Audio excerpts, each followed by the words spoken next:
All right, good evening, everyone, and welcome. I'm going to open up this portion of the meeting, which is our Norwalk Housing Authority regular meeting, which comes before a regularly scheduled meeting this evening. And Teresa, can we get a roll call, please? Commissioners Ramirez, Here. Valencia, Here. Hernandez, Here. Vice Chair Ayala, Here. Chair Rios. Here. Consent calendar. Move it. Second. I did. Okay, thank you. Roll call, please. Commissioners Ramirez, Aye. Valencia, Aye. Hernandez, I abstain. Item number 68668 and 68630. Okay, thank Vice you. Chair Ayala, and Vice Chair Ayala. Aye. And Chair Rios. Aye.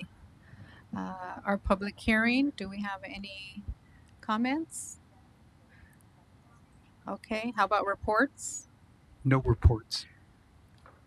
No community development directors report this evening? No, thank you. Okay, any oral communications?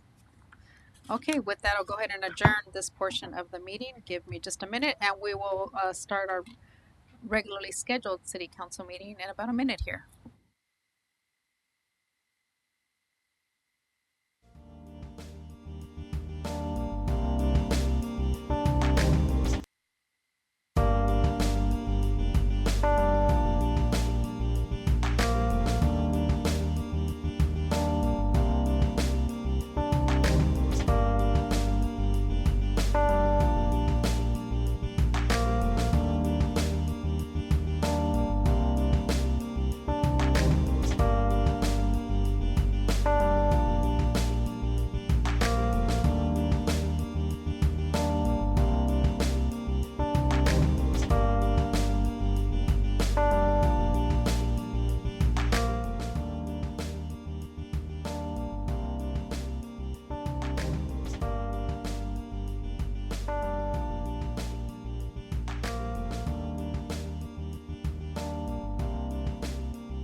Okay, once again, good evening and welcome to our city council meeting today, this evening on, what is today already? The 15th, October 15th. We are on our way this year, going by very, very fast. And I'd like to welcome all of you here. It's nice to see a full room. Would love to see that on a more regular basis. It's really nice that you are all joining us here this evening. And with that, I'd like to ask for our invocation this evening. We have the honor of having Ronald Spence from Faith Church of Norwalk. Would you please come forward to the podium and allow me to introduce you with a couple of more words? This evening, we are honored to have Pastor Ronald Spence from Faith Church of Norwalk leading the invocation. Pastor Spence has served the local community for 21 years. In his spare time, he enjoys running, surfing, and working on cars. Faith Church is also celebrating its 75th anniversary in Norwalk. Congratulations to you, Pastor. Thank you. Their mission is to provide a welcoming space for personal growth, including fulfilling a faith journey for all. If everyone please stand, and I'll turn this over to Pastor Spence to lead us in the invocation this evening. We shared before, if you're a person of prayer, join me in prayer. And if you're not a person of prayer, I'm sure you're a person of goodwill. So take these thoughts as a gesture of goodwill as we say, Lord, We thank you for giving us this day. We thank you for the freedom that we enjoy as Americans, for the opportunity we have as citizens. We thank you for the right to freely assemble, for the chance we have to do your work here tonight. We pray for our leaders as they work to serve with fidelity and fairness, wisdom and courage as they guide our city through times of cultural significance, community growth. We thank you for their willingness to serve, and we ask that you would continue to give them the courage of their convictions and the joy of their position. We also ask a blessing for our city employees as they step to do their tasks. Even at times, they serve behind the scenes in ways that benefit us all. Grant, we pray, hearts that look for the best of our city, minds that think for the improvement of our city, hands that work for its betterment, and hearts that seek to make this a place that honors all people and stands as a positive example to all who wonder about the future of our nation. May we never grow weary of doing our best, and may that effort be taken by you as a sign of our gratitude for our blessings that you bestow. These things we pray, dear God. Amen and amen.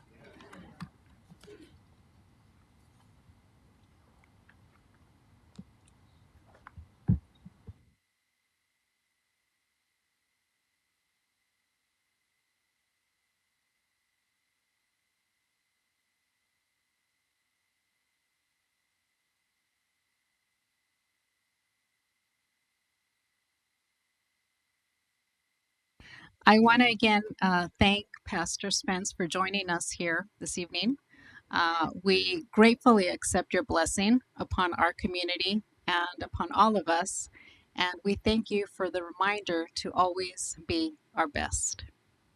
Let's give him a round of applause.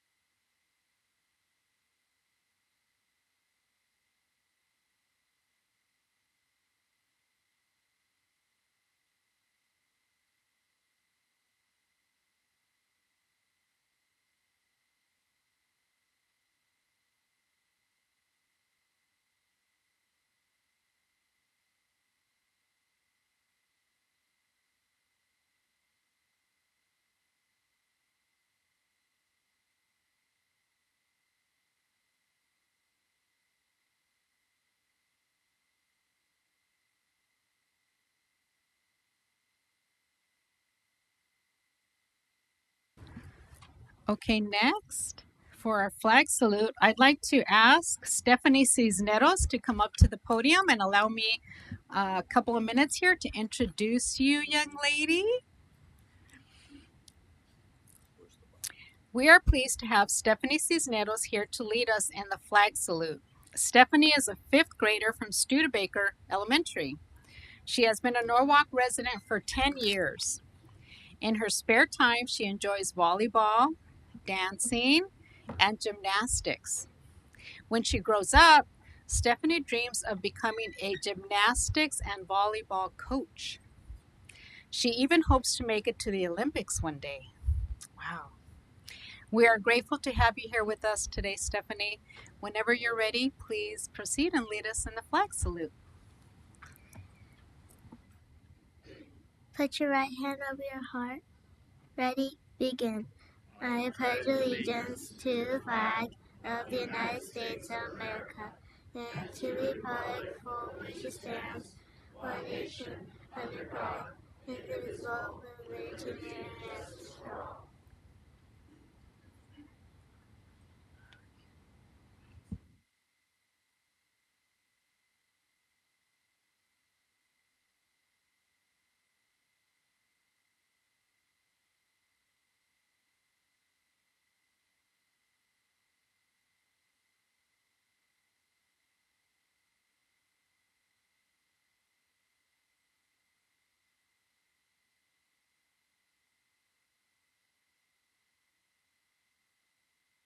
Thank you so much.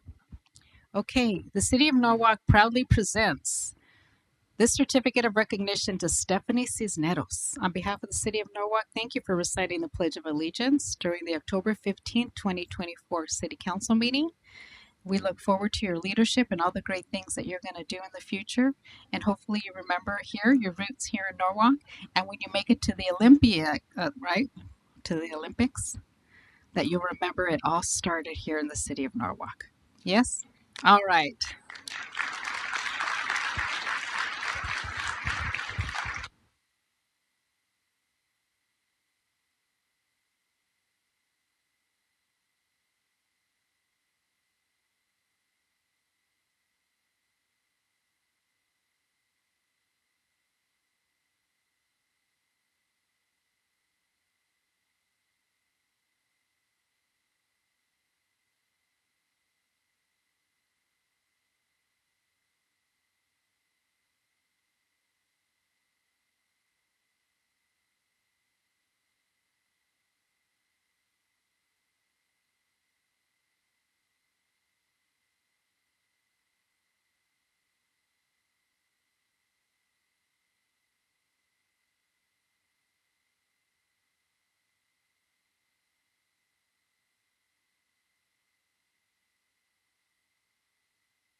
Thank you. Okay, everyone ready? You are ready? 1, 2, 3. All right, let's do one more.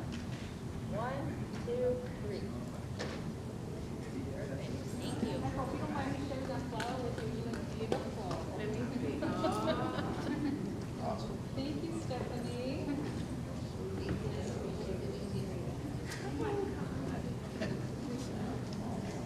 Many moons ago.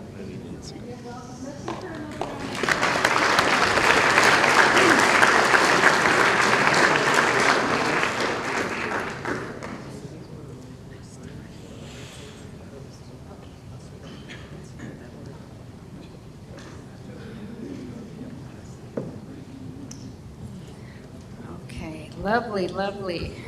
So much fun when we have special guests for our invocation and our flag salute.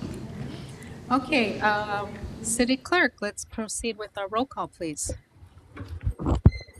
Council members Ramirez, Here. Valencia, Here. Vice Mayor Ayala, Here.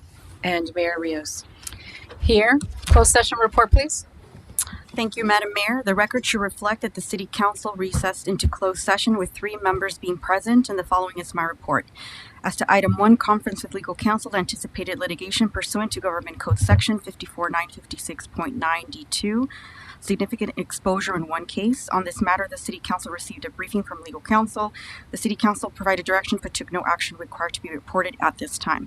As to item 2, conference with real property negotiator pursuant to Government Code Section 54956.8, property assessor parcel number 8045-088-902, the California Youth Authority, negotiating parties, Jesus Gomez, City Manager on behalf of the City and the State of California, under negotiation price and terms of payment.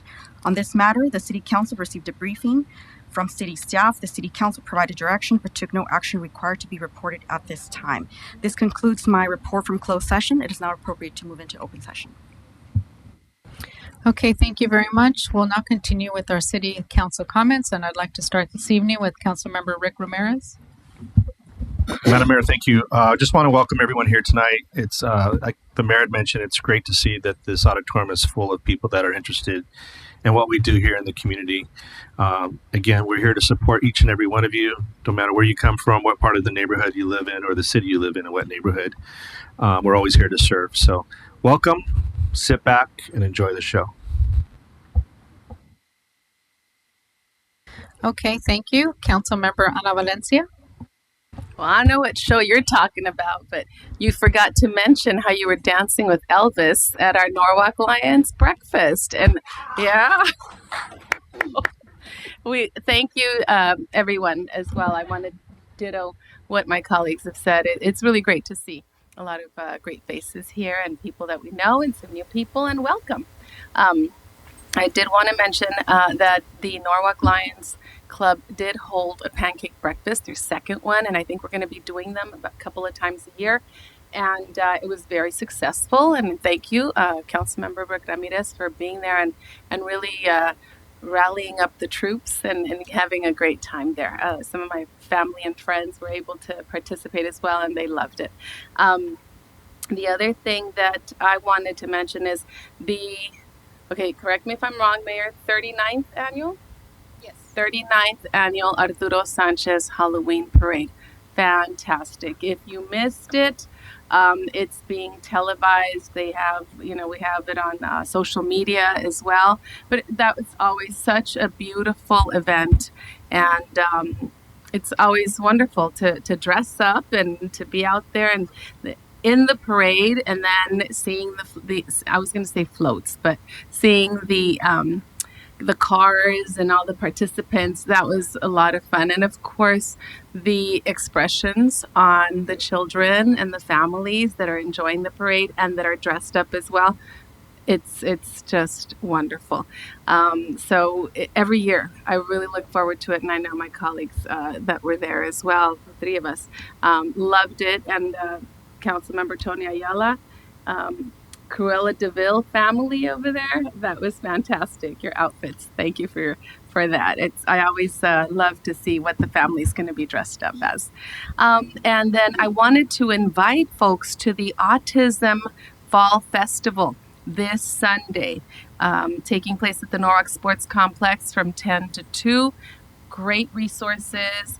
Even if you don't have autistic members in your family, what have you, but if you know of any, you never know. As a teacher, I come across a lot of different folks and students, and these types of resources are invaluable. So I invite you all to, come on by and take a look and check out some of the resources that they have, because they're wonderful people doing great things. And that's all I have, Mayor. Thank you. Thank you. Vice Mayor Tony Ayala. Thank you, Mayor. Yeah, I just want to mention about the parade. Putting on a parade like that is a huge undertaking for the staff, for the Sheriff's Department. So I would just like to thank and congratulate everybody that was involved, because it was once again a successful program. And a lot of times when it is, it's because our staff were the ones to ensure that it happened. So Alan and Jesus and Ozzie, Ramos, and the rest of the crew, thank you very much. One of the things I want to do tonight is I want to invite everyone to the Seroptimus International of Norwalk Santa Fe Springs Flapjack Fundraiser. It's going to be at Applebee's Restaurant at 12129 Imperial Highway, right here in Norwalk. The breakfast will be $15 a person. It will include pancakes, scrambled eggs, sausage, coffee, and orange juice. And it's going to be on Saturday, November 9th, 2024. And it will be from 8 to 10. To get tickets, you want to call 562-505-0633. But Jesus, I'm wondering, this flyer has a QR code. Can maybe we put that on our website or something, so that can people do it that way? And if you're trying to reach me having to do with this, you can contact City Hall and talk to City Council Secretary. This is so important too, because it's one of my favorites, because the proceeds support educational awards for our female veterans at Rios College. So it's right around Veterans Day. We're even doing a ribbon cutting on our veterans villas here coming up on November 15th. So it's a very veteran part of the month. So anyway, I would appreciate your support of our Seroptimus Club's Flapjack fundraiser. And the food is very good. I mean, it's a quality experience. That's all, Mayor. Okay, thank you, Tony. Speaking of our Seroptimus, Norwalk and Santa Fe Springs Seroptimus organization, I was asked to be present and provide a welcome to their last meeting, because it was held here in the city of Norwalk at the Senior Center, and they gathered as an organization to celebrate all things women, because that is really part of their mission, and their focus is to uplift women, young women, veterans, etc. So it's definitely a worthwhile cause and organization, and hopefully you can make it to their fundraiser that's coming up, as Vice Mayor just mentioned. The Halloween parade was a lot of fun as usual. I want to thank staff for all of the work that they did, and especially our families and youth that lined the parade route to watch. There was a lot of excitement. The bands, all the bands did very well, marching bands, but I do want to give a shout out to our local bands here in the city of Norwalk, Norwalk High School and John Glenn High School, who participated, and they looked great out there. I also was able to participate in another ribbon cutting here in the city of Norwalk for a local business, Expedia Cruises, located at 12840 Rosecrans Avenue. Celebrated their ribbon cutting last week, and I hope that we can support their business as we travel, make travel plans. They're a great family-owned business, many, many, many years in the city of Norwalk. So Expedia Cruises, welcome to the city of Norwalk. Also, on October 9th, we took a tour around the city with Caltrans. So that all came about a couple of months ago. We had a meeting that was organized by Senator Bob Archuleta for the state and their specific administrators and directors. And the meeting was held in Santa Fe Springs, and I attended, and I got a chance to meet some of the employees and administrators of Caltrans, the state specifically, and the director was there, Director Roberts. So I took the opportunity to invite her, because the topic of the agenda was the Caltrans properties, their maintenance, what's going to happen with them, what can we anticipate in the city of Norwalk, because we have many Caltrans properties, parcels of different sizes in the city. And we know that the ongoing maintenance has been an issue. We also know that there's a lot of questions in the community about, well, what are we going to do with these properties? What's going to happen? What are the plans, right? So at that meeting in Santa Fe Springs, I took the opportunity to invite Director Roberts to the city of Norwalk. I said, I'd like you to come, and I'd like you to see firsthand for yourself why the maintenance of our Caltrans properties is so important to us, and why our community has those complaints that we as local leaders have to respond to and be accountable to, right? So very happy to say that on October 9th, finally, after much going back and forth, because we know that she's a very busy woman, she came. We got on a shuttle here in the city of Norwalk, and we toured around different Caltrans properties. I want to thank Ozzie, our deputy city manager. I also want to thank Damien and Gabby, the Director Roberts, obviously, and her team for helping us put that together. That meant a lot to me, because as I mentioned, it took a while for her to finalize her schedule to get her here in the city of Norwalk. The whole point being, I wanted her to see what I see and what our community sees when it comes to our vacant Caltrans properties. So it was a great tour.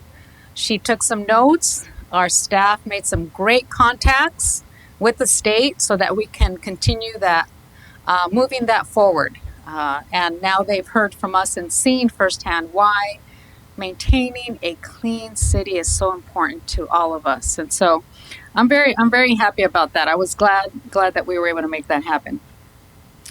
And the other thing I wanted to mention, we do have 2 students here. Don't mean to call them out, but I think it's great they're here from Norwalk High School. Jessica and Jasmine. Jessica and Jasmine? Are they still here? Hello. Let's welcome them to our council meeting today.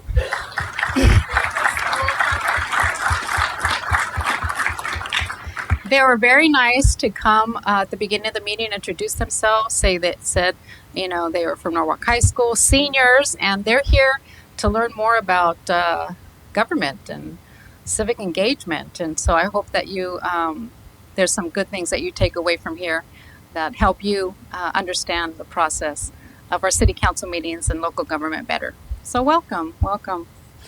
As you see, the balloons, October is Breast Cancer Awareness Month. The beautiful flowers we have here. Unfortunately, I forgot my pink, but to all of you that remember to wear pink today, thank you so much, because October is a very, very important month when we focus on raising awareness, education,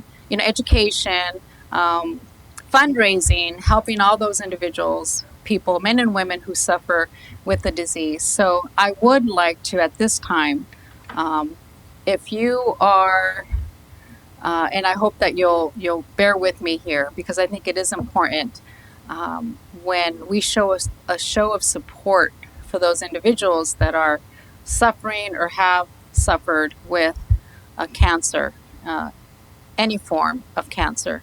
So if you are a breast cancer survivor or survivor of any cancer, can you please stand?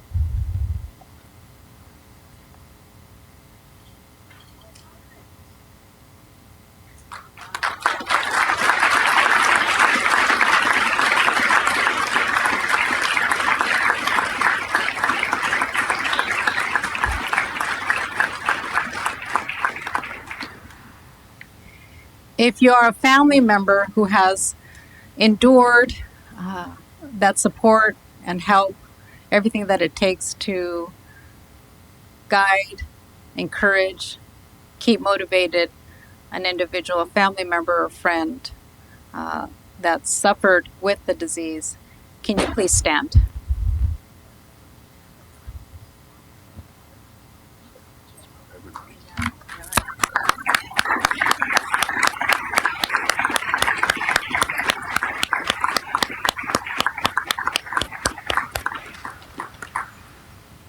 Thank you so much. I hope that you feel, as I have felt in the past, that Norwalk is truly family, and we get a source of encouragement and uplifting from one another. And so know that each and every one of you has someone rooting for you. So thank you for that. And that's all I have for this evening. Thank you so much. We will now proceed with our special presentations.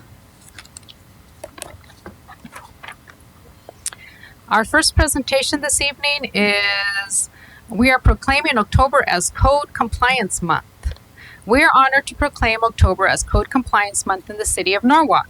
Code Compliance team plays a key role in keeping our neighborhoods safe and clean. They help ensure our properties meet local regulations. Simple actions like maintaining our yards, following building codes, help prevent hazards.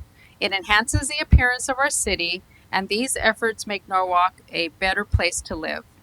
We are grateful for the dedication of our code compliance team. They work hard to keep our neighborhoods clean and safe, and by partnering with the community, they help us meet the highest standards of safety. It is also a privilege to have the code compliance team from Public Safety Department here tonight. Their efforts extend beyond enforcement. They preserve the quality of life in our neighborhoods. Before we invite them up, let's play a video that highlights our code compliance team. October is Code Compliance Month, a time to recognize the key contributions of our code enforcement officers. These dedicated individuals play a crucial role in maintaining the safety, cleanliness, and overall well-being of Norwalk. The Norwalk Public Safety Department's Code Compliance Division ensures that the local ordinances are upheld, working closely with residents and businesses to address important matters like property maintenance. From managing noise complaints to enforcing building standards, our code compliance team is on the front lines of issues that directly impact the quality of life in our community. They are not just enforcers of regulations. They serve as community liaisons, offering guidance and education to prevent problems before they arise. We are grateful to these hardworking officers for their dedication to protecting public health, preserving property values, and enhancing our neighborhoods. Their efforts make Norwalk a wonderful place to live, work, and visit.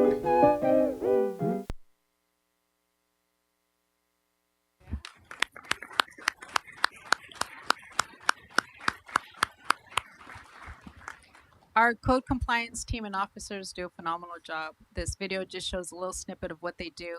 But if you all agree that it is important to have a team that helps address our quality of life issues and helps us to establish a standard here in the city of Norwalk of safe and clean, let's give them a loud round of applause, please.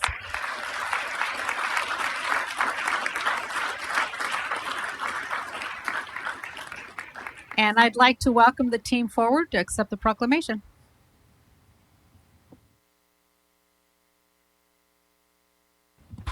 Mayor, if I may say, as they're walking up, that these group of individuals are some of our most tenured employees in public safety.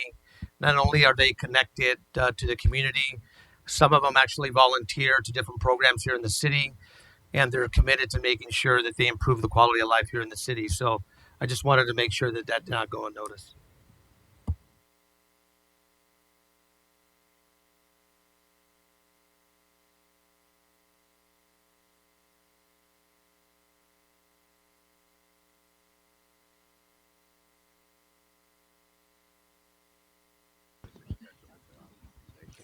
Okay, we are proclaiming October as National Code Compliance Month. City of Norwalk's Code Compliance Division plays a vital role in preserving the health, safety, and quality of life for all residents. They are responsible for responding to complaints and proactively identifying violations related to zoning, signs, land use ordinances, and public nuisances, helping to enhance property values, and code compliance inspectors are knowledgeable of both the Norwalk municipal codes and California health and safety codes, and they work closely with property owners to resolve maintenance issues. I, Margarita Rios, Mayor of the City of Norwalk, on behalf of Vice Mayor Tony Ayala, my fellow council members Jennifer Perez, Rick Ramirez, and Ana Valencia, do hereby proclaim October 2024 as National Code Compliance Month here in the City of Norwalk.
Okay, our next presentation is we are proclaiming October as Down Syndrome Awareness Month.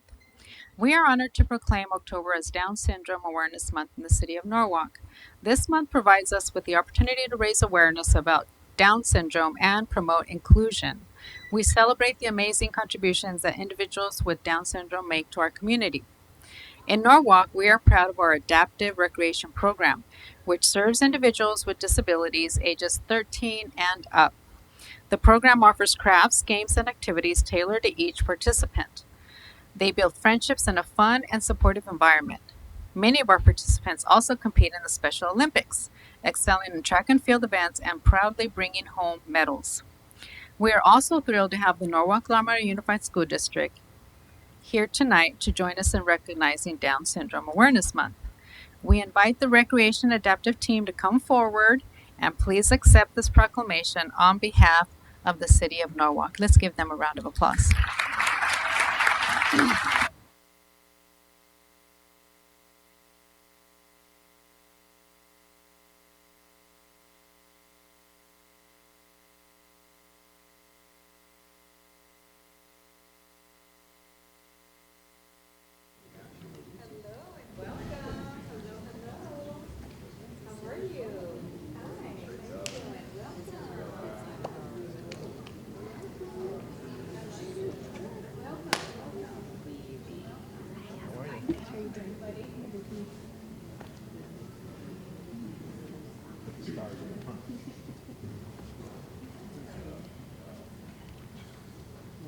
Okay, the month of October is designated as Down Syndrome Awareness Month.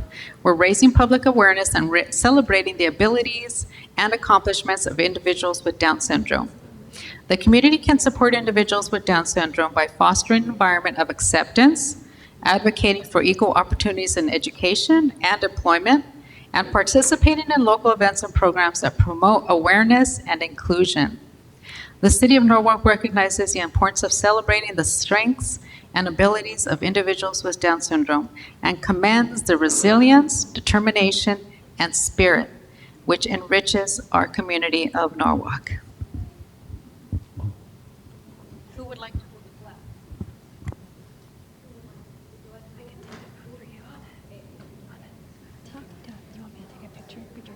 I do, yeah.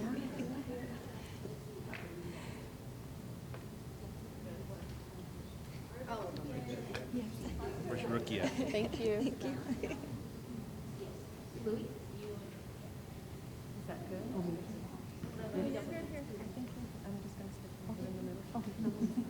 You're good, you know? You're good, you're good. Maybe we can switch you two. Who? Oh, Rick, come over here. Yeah, we switch. You guys are being blocked out. So how do you guys stand? Is that okay? If possible. Oh, yeah. There you go. That's great.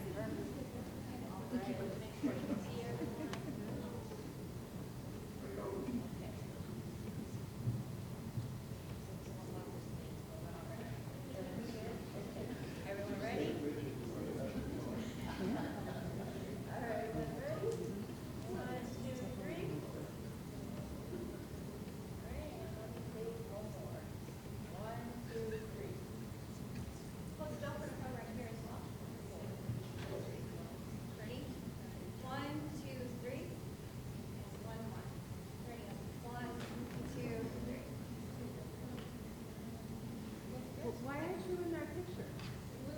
Yeah, and the family. Yeah.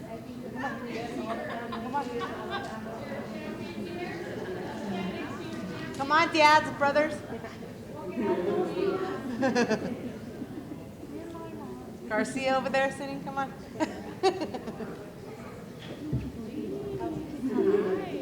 How are you?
much.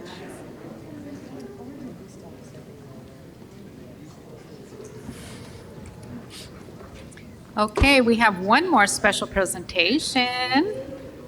City Council to commend Bill's Barber Shop and its 65th anniversary. Let's give them a round of applause.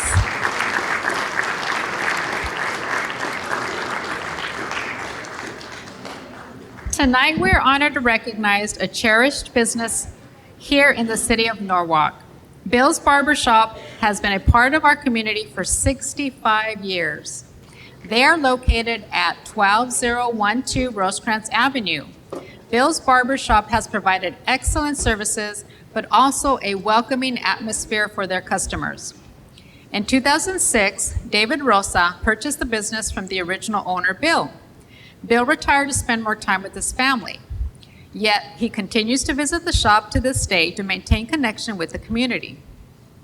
David, along with his son, Aaron, carries Bill's legacy.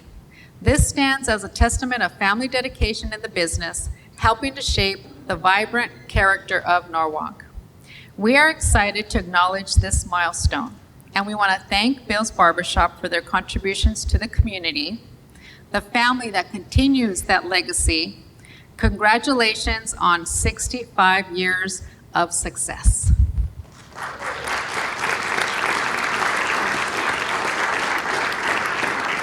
Please come forward to accept your commendation.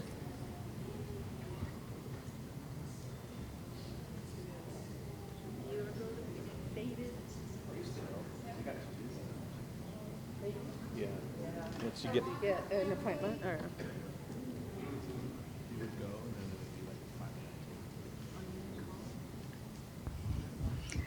Just the two of you here? You didn't bring your whole posse with you? Where's everybody else?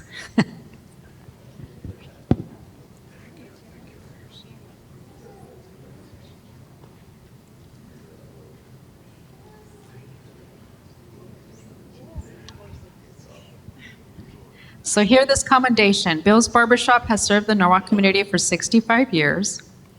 Bill remains connected to the business by regularly visiting the shop, continuing to contribute to its legacy even after retirement.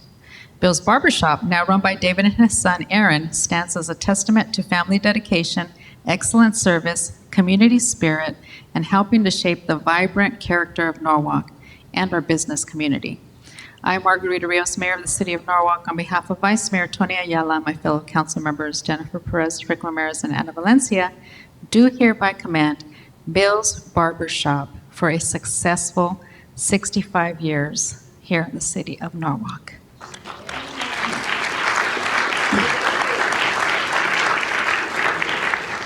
I know when I heard about this amazing accomplishment, I couldn't help but make sure and ask our staff to please reach out to invite them to receive this, because it's a very big deal. It is a very big deal, and we congratulate you, and we're honored that you've continued to stick it out here with us in Norwalk and continue. And we wish you many, many, many years of a legacy and tradition.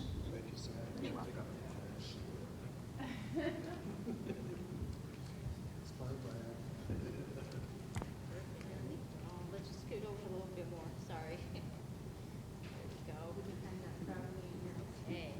All right, everyone ready? Ready? 1, 2, 3.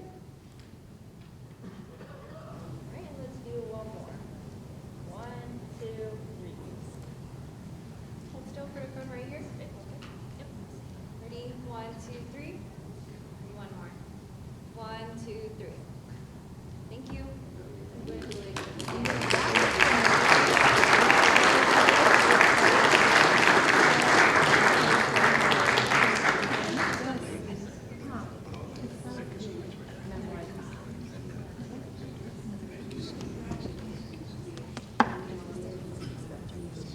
And I'll also add that it is veteran owned. Yes.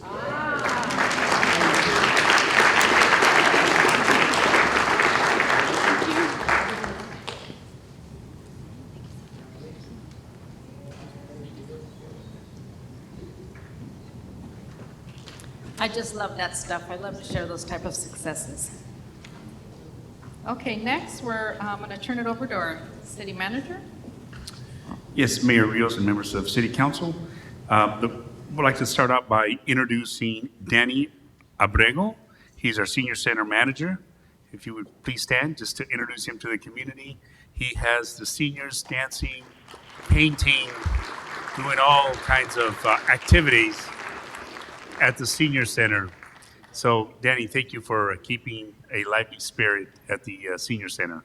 Thank you very much. Next, wanted to just thank our staff, our recreation and parks, specifically also the added TAPS program that helped with the parade. They always wear their shirts very proud, and they're volunteers to our city, and they add to our recreation staff. So Alan thanked the staff and the TAP program for helping us with a successful parade, including public safety, public affairs, and who's the other department? Public services, who helps us with closing streets and being able to manage traffic that day with the coordination with public safety. So thank all of your staffs that provided their service to have a wonderful parade this Saturday. Next, we'd like to provide just a very brief update on our parking study, and Mr. Ozzie Ramos will provide that to us. Thank you, Jesus. Members of the mayor, members of the city council, just want to provide you guys a quick update. I know many people in the community have been waiting for our parking plan to be rolled out. I'm happy to report that we have recently sent out notice to all our residents.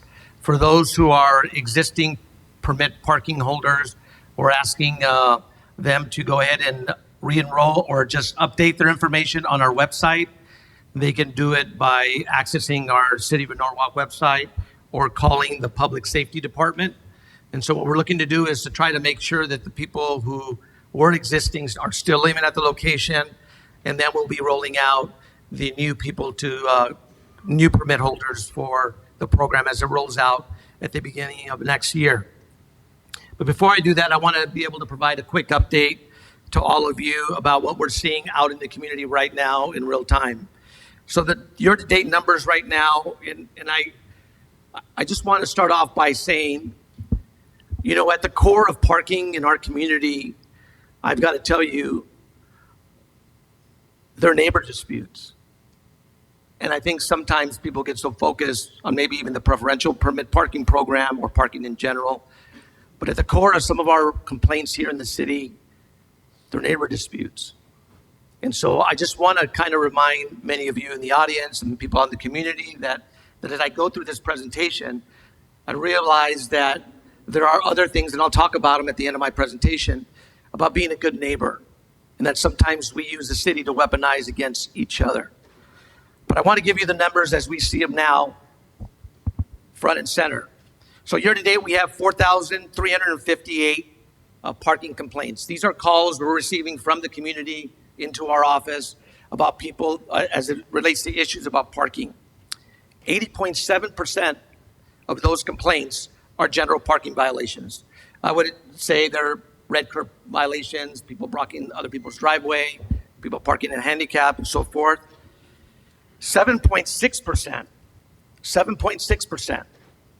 are complaints that are resulting of permit parking here in the city. I say that because it's important to be able to get that information out to many people in the community. And 11.5% is vehicles parked over 72 hours. So I want to talk about the parking enforcement now. As many of you guys remember, early in the year, we talked about creating a pilot program. Our city traditionally opens up early in the morning, and we're dark after 10 p.m. More consistently now, during PMs and early mornings, we are deploying public safety officers after 10 p.m. in the communities that are experiencing more challenges as it relates to parking and permit parking. And I'm happy to report that we have seen a decrease of permit parking complaints in those particular areas, specifically in Quadrant 3, which is going to be south of Rosecrans and west of Pioneer. There is a large concentration of apartment buildings As many of you may or may not know, we have approximately 56 zones in the community. We try to prioritize the number of complaints coming into our office to be able to redirect our resources into that community.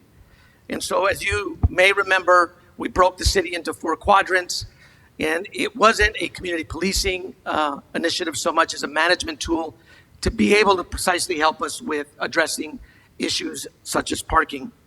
And so, one of the things that many of you guys may remember as it relates to the parking plan, one of the things that Dixon did report that in implementing our parking plan, we will need additional resources. And I'm happy to report in the last 2 years, despite some of the challenges in policing and hiring more law enforcement officers and even non-sworn officers here in the city, in 2023, we hired 26 PSOs. In year to date, we've hired 14. That's an additional 40 part-time PSOs in our city to be able to implement this parking plan here in the city. So I mentioned that because that is a super important resources for us to be able to police the city equitably, to make sure we're using our resources where we need to. The other thing I want to talk about as we continue, members of the City Council, there are many economic development processes that are occurring here in the city. We have now the state requirements of ADUs that we're now facing that we didn't have when we first rolled out the parking plan. And I've got to tell you, it is complex. And I know the community has been waiting to get this parking plan, but I think it's also important to make sure that we get it right. And we are trying to leverage technology in some of these areas. We will be coming back to council with a pretty detailed policy recommendation to make sure that we put the best plan out in our community. And we realize that it starts with effective communication.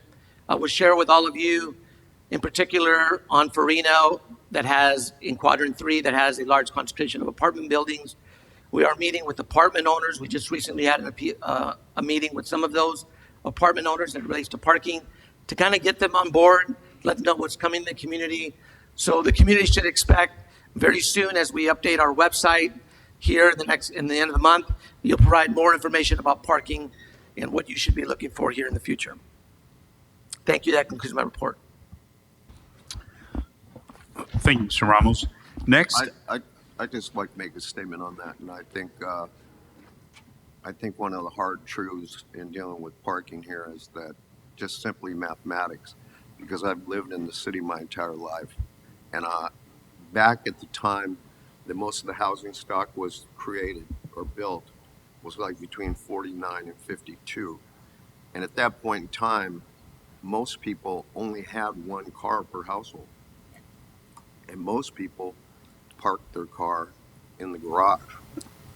And you know that there's the phenomenon in Norwalk with these corner houses that have these short driveways. Well, they never worried about the short driveways because it was presumed that the car would be parked in the garage. So with no access to the garage, the inability to create more space at the curb for more cars, it's going to be a huge mathematics problem, because all these houses were built at a time that there was only one car per household, and it was all built in that time frame. So it's going to really necessitate some creativity here, especially because most people now, they either use their garage for storage or the garage is converted. So it knocks out that possibility. So good luck. Yeah, thank you, Vice Mayor. And I'd like to just finish off. I think I forgot to mention, we are partnering with the Los Angeles County Sheriff's Department.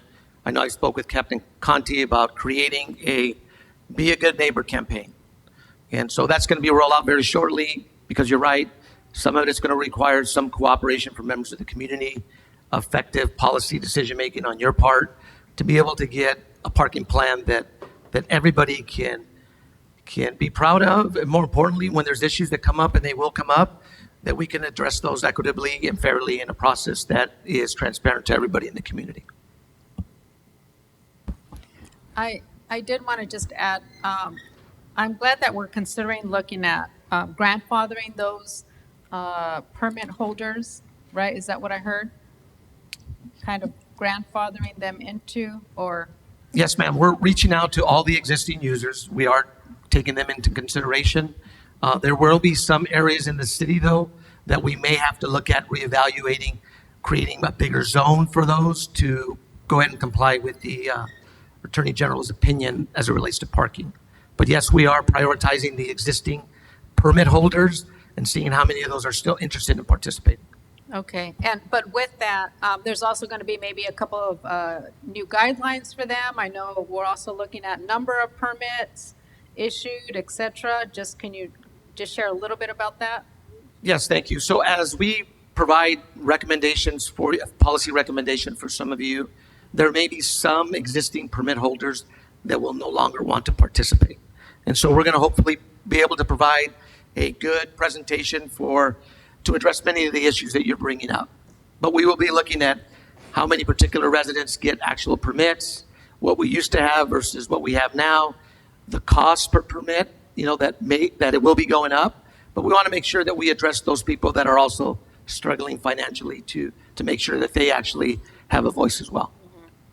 And I'm really excited to hear and learn more about our Good Neighbor campaign because Mr. Ramos is right. The complaints that I know I receive from neighbors, sometimes it's issues that could be addressed just by being a good neighbor, but sometimes I get those complaints of, well, my neighbor moved my trash can. My neighbor tried to trim my tree and he or she shouldn't touch my tree, or my neighbor's parking in such and such area. And so I do hope that we can communicate more how we could be better neighbors. And the other thing I would also mention is, there are homes, park driveways, etc., that sometimes have vehicles there that are they're non-operable. They're not in operation. And so I hope that is something that everyone is aware of, that if the city brings this to your attention, it's probably a good reason. If you have a vehicle in your driveway that is not working. So again, I mentioned that only because we all have to do our part, me included. We all have to do our part. So, okay, thank you. Thank you, Mr. Ramos. Next, we have a video recap of the Hispanic Heritage Month that we've been celebrating. With that, we can play the video.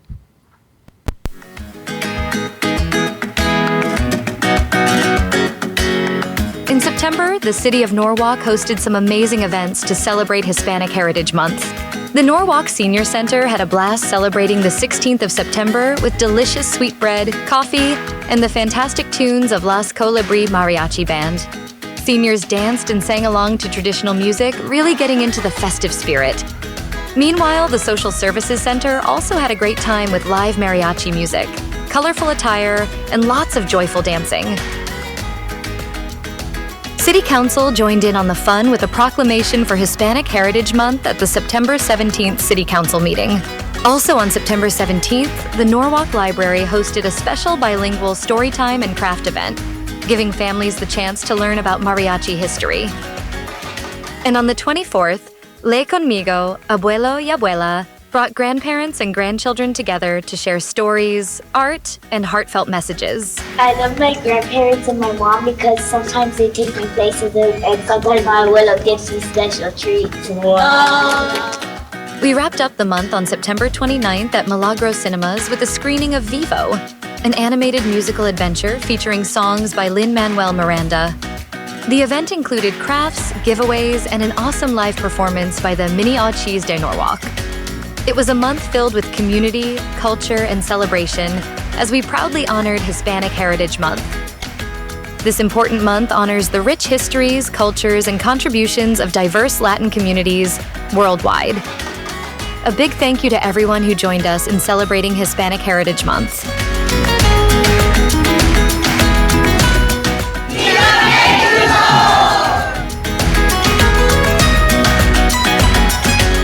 as you can see, it was highly celebrated throughout the month. So we wanted to share that with you so that next year you can come join in and celebrate with our community. Madam Mayor, if I can just comment real quick. Love the presentation, love the event. It's my heritage as well. But I know there's a lot of people out there thinking, what can we do better in the future, right? So hopefully in the near future, maybe we can look about bringing forward an international Heritage Month so that we can be all inclusive of different heritages and backgrounds and cultures and traditions. I think that'll just connect our community even tighter. Something that we can think about in the near future. Great. Thank you. Thank you for that input. Next, we have our annual First Responders Luncheon. This is a small token of appreciation that we do annually for our first responders, and just to let them know how much we appreciate them and the work that they do, the difficult, different instances that they have to face out in our community. And with that, we'd like to share with you our first Responders Luncheon video.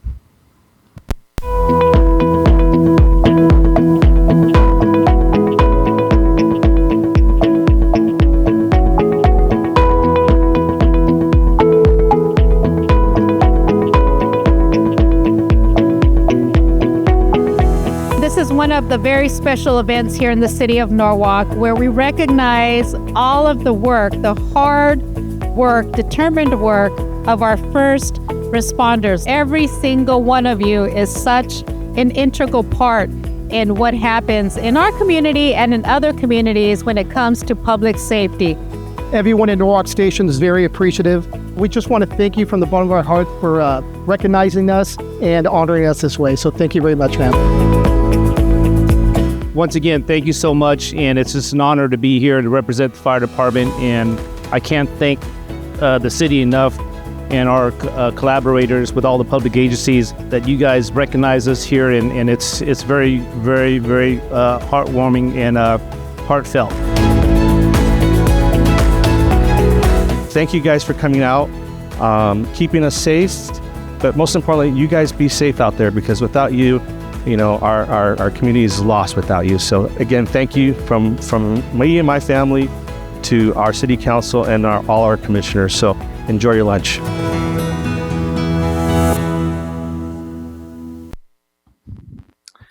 Yes, so thank you to our first responders.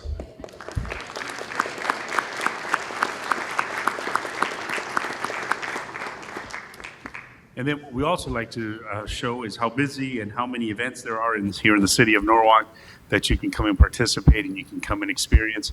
And with that, we're going to show you a video of all of the past 2 weeks of the events that we've provided for our community. Feel free to come out and join us.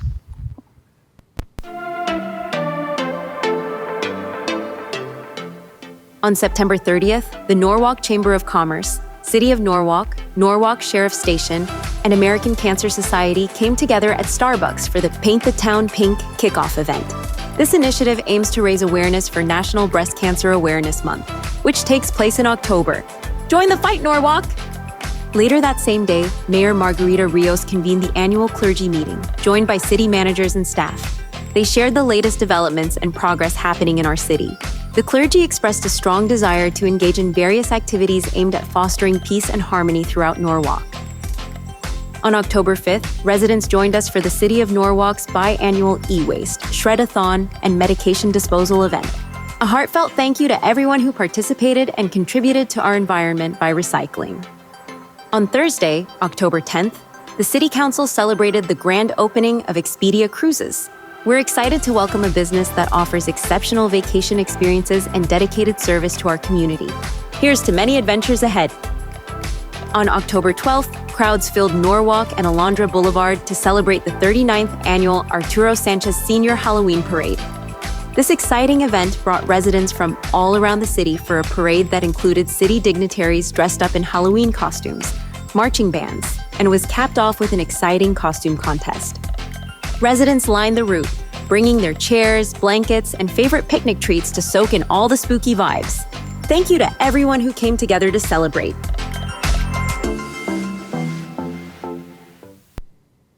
And thank you for letting us share that. with you, and that concludes my city manager comments. Thank you. All right, thank you so much, Jesus. Great stuff. We're moving on now to our consent calendar. We have items 1 through 9. Can I get a motion, please? So moved. Second. Roll call, please. Councilmembers Ramirez, Aye. Valencia, Aye. Vice Mayor Ayala, Aye. and Mayor Rios. Aye. Moving on to appointments. Are there any advisory body appointments this evening? Seeing none, I'll go ahead and move now to the public hearing. We will now move on to the public hearing portion of the agenda. Before we begin with item 11 on tonight's agenda, I would like to turn it over to our city attorney's office to explain the process for the hearing in light of the technical issues experienced with the city's website over this course of this past weekend. City attorney? Thank you, Madam Mayor. Our office was advised that the city's website was down Sunday morning and back up early today. It is our recommendation that the City Council open the public hearing tonight, receive public comment, but leave the public hearing open and continue this item on November 6th to comply with CEQA regulations. On November 6th, the hearing will pick up where it was left off at the public comment portion. This will allow all those interested who did not have an opportunity to review the project CEQA documents on the city's website to review and comment at the November 6th meeting. On November 6th, the public hearing will be closed. Staff will be given an opportunity to provide a rebuttal or to respond to questions, and the City Council will have an opportunity to deliberate. To make this process a bit clearer, tonight's process will look a little like this. Madam Mayor, you'll open the public hearing by reading the title as presented on the agenda. City staff will then provide their staff report. Next, the public will be allowed to speak. Once all of tonight's public comments have been heard, the City Council may move to continue the item to November 6th, leaving the public hearing open for those who wish to participate during the public hearing on November 6th. If the City Council's motion to continue passes, we can then move on to the next item on tonight's agenda. Any questions from the City Council? Thank you. And with that, I now open the public hearing to consider resolution number 24-56, general plan amendment to 2022-01, in parentheses 2024-01, resolution number 24-57, zone change to number 2022-01, in parentheses 2024-02. That's an ordinance zoning text amendment number 2022-02 to establish specific plan area number 17, the Norwalk Transit Village specific plan, resolution number 24-58, final environmental impact report, state clearinghouse number 2022070103. Ms. DeVoy, please provide the noticing report. Thank you, Mayor, members of the City Council. Notice of the public hearing was mailed to 583 property owners within a 500-foot radius of the subject site. It was also posted on 10/4 and published also on 10/4 in the city's adjudicated paper. As of this evening, we have received 27 email communications, and then we have obviously a number of cards wishing to speak. Thank you. Thank you, Teresa. Staff report, please. Yes, good evening, Mayor Rios and members of the City Council. Tonight before you, you have a project that is proposed on vacant land. That vacant land has been closed since 2011, and the city sees it as a nuisance and wanted to provide for a more active project on that property. It is state-owned, and so we wanted to partner with the state and do a really great project. With that, we have tonight presenting for us, the city, Mr. Alex Hamilton will present the project to you in the community. Thank you. Thank you, Honorable Mayor, and also Gina Gassar, who's been a consultant working on the project for the last number of years, will be part of the presentation. As a bit of background on this site to cover what Jesus mentioned, The site was identified by Cosmont, a renowned economist, both in 2018 and 2023 as an opportunity site, given its prime location and access to transportation and its access to major arterials. It's 30 acres of vacant, blighted land, and that report was presented and adopted by you, the City Council, in both 2018 as well as 2023. The site affords a number of opportunities for affordable housing, neighborhood commercial, hospitality, and open space. As a reminder, I'm sure you know the Transit Village project has been part of a multi-year process, and Gina will outline some of the steps that we've taken over the last number of years to reach out for public comment and review. There was special legislation adopted in 2020. It was AB 518 that allows for the transfer of the project or the site from the state to the city, and a subsequent purchase and sale agreement, which will be presented to you in the near future. The city, as project applicant, has worked closely with Lewis Group, the partner developer on this site.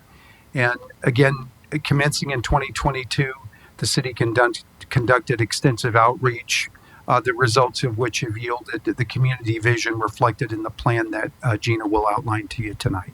Thank you.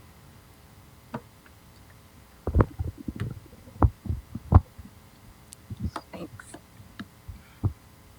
Good evening, Mayor and council members. So tonight, for your consideration, is the Norwalk Transit Village, which consists of the following 4 entitlements: the Environmental Impact Report, the General Plan Amendment, the Zone Change, and the Zoning Text Amendment to establish Specific Plan Area 17, the Norwalk Transit Village Specific Plan. So the site itself sits at 13200 Bloomfield Avenue. It's predominantly a residential area with the Norwalk Manor townhome community to the north, the 9.4 acre Zimmerman Park to the east, single-family residential homes, the Seroptimus Village Senior Community and Norwalk Community Hospital to the south, and single-family residential homes to the west across Bloomfield. Regional access is provided via the Interstate 5. Local access is provided via Imperial Highway and Bloomfield Avenue. Additionally, transit access is available for the project via the Norwalk Santa Fe Springs Metrolink station, located approximately 0.2 miles to the north. The site's transit-oriented location provides prime access to LAX, the Burbank Airport, John Wayne Airport, Disneyland, Union Station, downtown Riverside, and many other locations. The site itself is currently blighted and prime for redevelopment. It was originally developed in 1943 as an all-male youth correctional facility operated by the California Youth Authority, which we refer to as the CYA. CYA facility operations ceased in 2011, and the project site remained vacant until 2019, at which time the facility was temporarily used by the California Department of State Hospitals, or DSH, due to the coronavirus pandemic. The project proposes the Norwalk Transit Village Specific Plan to allow the demolition of the CYA site and construction of a mixed-use, transit-oriented eco-district with a mix of retail, hospitality, multifamily residential uses, including affordable housing, and park and open space uses. The village is envisioned to be an eco-district, meaning that it is sustainable, resilient, and livable. Transit-oriented development is compact, walkable, high-density, mixed-use residential and commercial areas located within a quarter to a half mile of a transit station, incorporating features such as transit use throughout the day and with a mix of uses, high quality pedestrian and bicycle access, narrow streets, and reduced parking requirements. Again, the proposed entitlements include a general plan amendment to change the land use designation from institutional to specific plan area, a zone change to amend the zoning from institutional to specific plan area, a zoning text amendment establishing specific plan area 17 for the Norwalk Transit Village specific plan, and an EIR, which we will cover later in the presentation. The specific plan objectives are to provide up to 770 market rate and affordable housing opportunities that will assist the City of Norwalk in meeting its Regional Housing Needs Assessment or RHNA obligation, require at least 40% of the residential units as affordable, provide a mix of residential, commercial, hospitality, and open space uses to serve the community, and create a transit-oriented community with pedestrian bicycle connections to the nearby Metrolink station, and finally, establish a community with multimodal transportation, walking trails, community connectivity, sustainable landscaping, and health and wellness-focused amenities. The proposed land uses include mixed-use high at 20 to 85 dwelling units per acre with flexibility to allow a variety of housing types from townhomes to multifamily apartments. Active commercial is also permitted in this category. Mixed-use commercial allowing a hotel, restaurants, and local serving retail, and open space uses allowing parks and trails. And special note that while individual planning areas allow up to 85 dwelling units per acre, the overall maximum density for the specific plan area will be 60 dwelling units and up to 770 units. There are 8 proposed planning areas. Planning Area 1 is designated as mixed-use commercial. Planning Areas 2 through 6 are mixed-use high density, and planning areas 7 and 8 are designated as open space. The site design allows commercial development to be located at the Bloomfield frontage, complemented by a 1.6 acre central park. Project themes include housing choices, including affordable options to allow young and old to remain in Norwalk.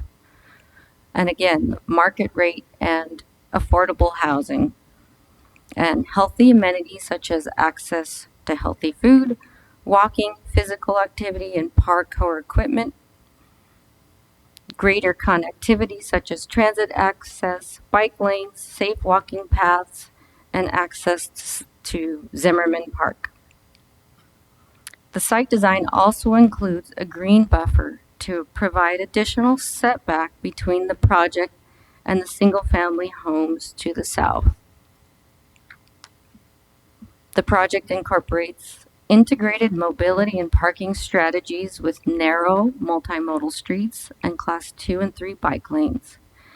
The parking objectives aim to provide sufficient parking while encouraging transit use.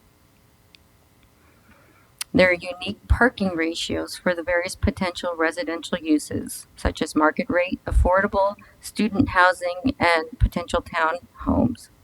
And commercial uses are parked at the Norwalk Municipal Code standard. Design standards provide flexibility while establishing the framework for an activated public realm. The specific plan incorporates standards for building height transitioning, massing, setbacks, frontages, building articulation, accessible open space, and more. The city did conduct extensive community outreach to solicit and incorporate feedback from the surrounding neighborhoods, community members, public agencies, and other interested parties. There were 2 rounds of outreach completed in 2022, and most recently, there was a neighborhood meet and greet on September 28th. Community outreach included a dedicated project website, social media posts, email updates, text message blasts, stakeholder meetings, mailers and surveys, connection with residents at farmers markets, community-based steering committee, and a community in-person workshop. The project is estimated to generate roughly $500,000 annually from hotel transit occupancy tax, $200,000 from commercial retail sales tax annually, and approximately $170,000 in net annual property tax to the city. An environmental impact report was prepared for the project. The draft environmental impact report analyzed 16 environmental topic areas. With the incorporation of mitigation measures, the identified potentially significant environmental impacts would be reduced to less than significant, with one exception of greenhouse gas emissions. Project-related greenhouse gas emissions from direct and indirect sources would remain significant and unavoidable despite implementation of mitigation. Therefore, the city has prepared a mitigation monitoring and reporting program, the MMRP. The MMRP contains 9 mitigation measures covering 5 environmental topics, including tribal cultural resources, geology and soils, transportation, and greenhouse gas emissions. The draft also analyzed 3 project alternatives, including a no project alternative, a reduced density alternative, and an all residential alternative. There were 12 comment letters received during the 45-day public review period. The final environmental impact report provides responses to all comments, and none of the responses to comments or revisions made to the final EIR constitute significant new information requiring recirculation of the draft for further public comment. Finally, the city did prepare a statement of overriding considerations describing the project benefits and how they outweigh the unavoidable adverse environmental effects. On July 10th, 2024, the Planning Commission held a public hearing for review and consideration of the Norwalk Transit Village specific plan and recommended approval with a unanimous 5-0 vote. Staff received 3 comment letters in opposition, and similar comment letters were received during the final during the EIR comment period.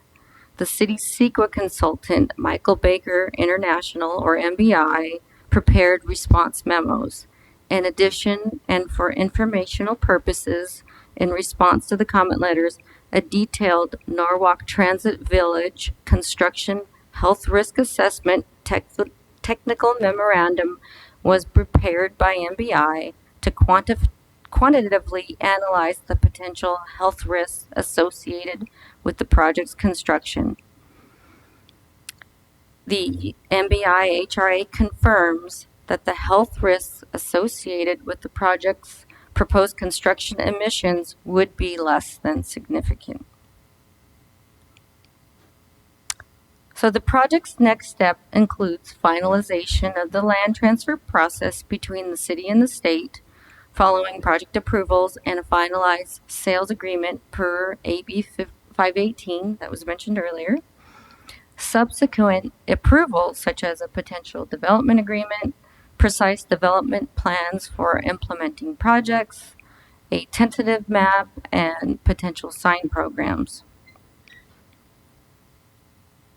And so the Staff recommends that the City Council open the public hearing, receive public comments, and continue the item to November 6, 2024 to the City Council meeting.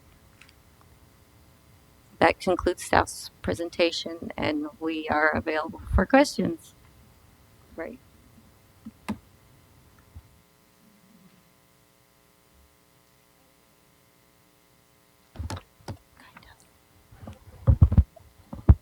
Just hold on a second. Sure.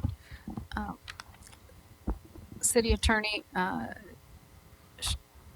this time, do I proceed with the speakers, or if there's a question by council, is that appropriate at this time? Yes, council can ask questions of staff. Okay, go ahead, Anna. Thank you. I just wanted to ask about the transient occupancy tax, the TOT. Are those numbers current? Are those the current numbers at the rate that they are currently? Because I know sometimes they go up and down, what have you, but are those the current numbers, or were those numbers from like 3 or 4 years ago, or have they not changed? Based on what we know, those are current numbers based on conservative estimates from economist Cosmont, who is very knowledgeable about the hotel market in the area. And it is based on the current transient occupancy tax rate. But again, they took a conservative approach in the estimate. So the numbers could be north of that depending on occupancy rates. Real quick question. Now that she brings that up, the TOT tax, can we reevaluate our TOT tax? I know that has to be passed by a vote to kind of compare it to the other neighboring cities so that we're not cutting ourselves short. Councilmember Ramirez, yes, and we can bring that to council for consideration.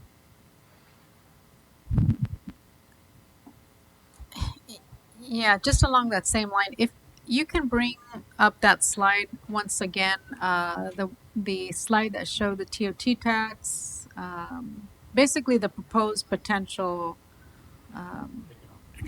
economic contribution to the city. Yes, give me one. I don't remember. I Honorable Mayor, Number 24. So slide 24. Correct. Okay.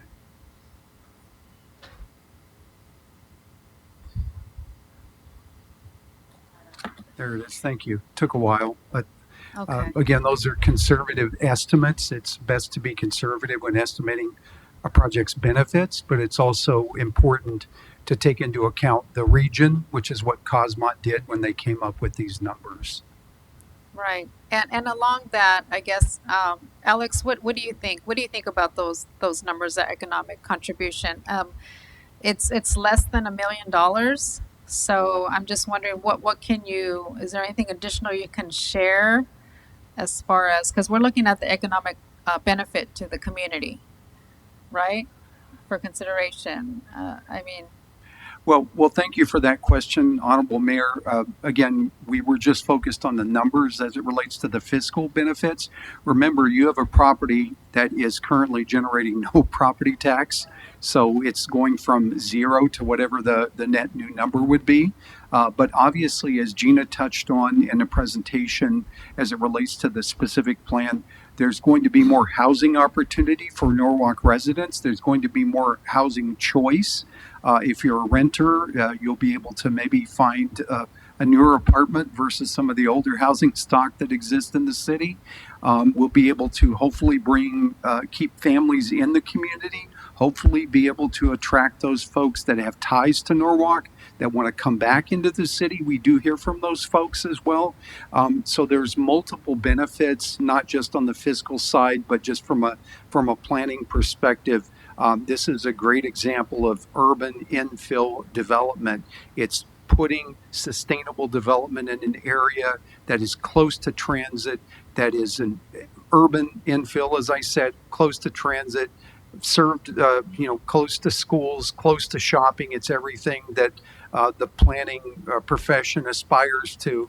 and it's a rare sight to have this close into the city of LA.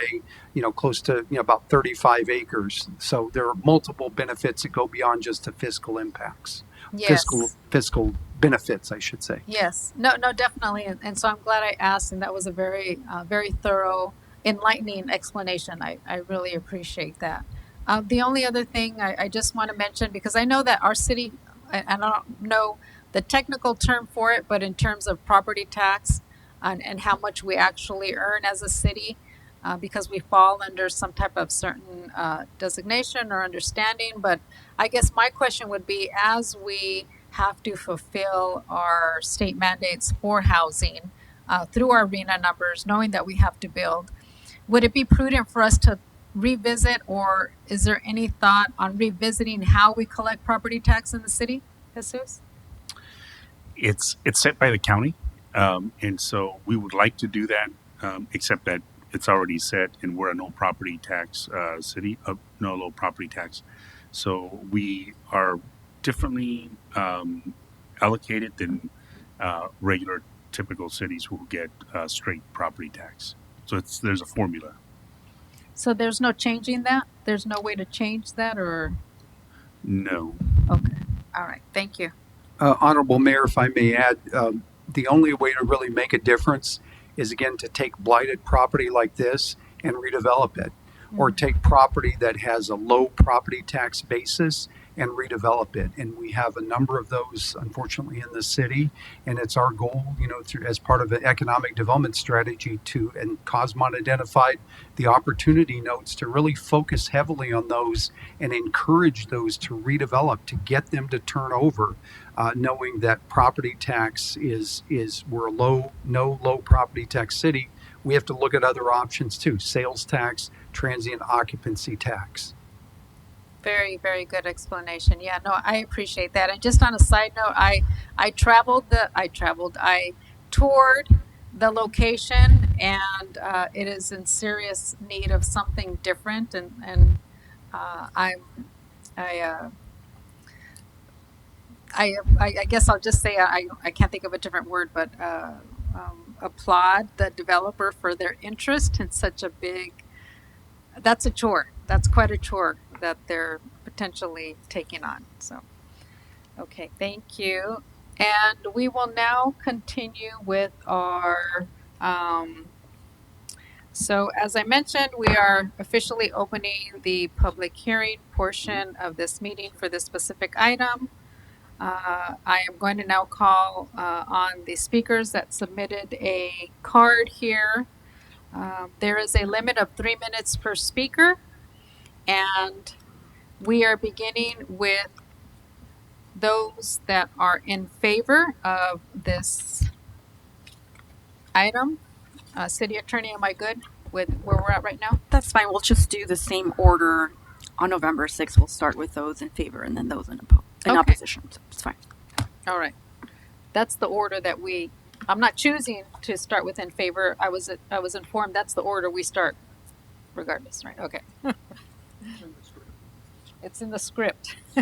Thank you, Tony. Okay, so we will start with Speaker Mike Alvarado. Mike?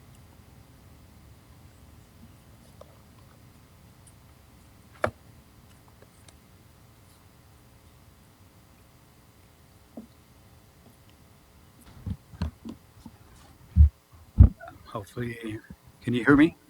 Okay, good. Mayor, council members, thank you for this opportunity for me to be here. My name is Mike Alvarado. My history here in the city of Norwalk, my family bought a small restaurant back in 1974. We served the community from 1974 to 2022. So it was called Rancho Grande off of Rosecrans Studebaker. And I have some wonderful memories, and I'm very grateful. Norwalk has always been my second home. At one point, I think it was my primary home because I spent more time here. Also, within my time here, I spent almost 5 years as a public safety officer reserve for the city of Norwalk. When you talk about this site, the Transit Village site, It's something that I remember. We did the Scare Straight program, and I remember those days as well. But I'm here in favor for this program. I really appreciate the fact that the city, the council, the mayor has put together an amazing team with an amazing plan. I can tell people through my experience as a small business how important it is to not only support the small business, but also to tie in the communities, parks. All those things are very important. Within my time as well, we would support the community with their little leagues and many other sports events throughout those years. So, I'm really happy that you have a city like Norwalk that's been proactive. I've seen many other communities that have fallen back, and pretty much, you have a lot of these sites that are just decaying. So I applaud you. I thank you very much. I thank your staff for all their hard work. And since I do have family and still lots of friends in the city of Norwalk, you'll probably see me. And I'm a strong supporter of Norwalk and anything that would better our community. And I thank you for your time. Thank you. Our next speaker is Santiago Laguna. Santiago.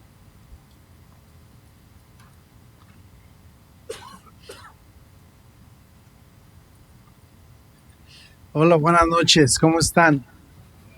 Bien. ¿Contentos, tristes, agüitados? ¿Cómo están? ¿Todo bien? Espero que estén contentos y felices. Yo estoy muy contento.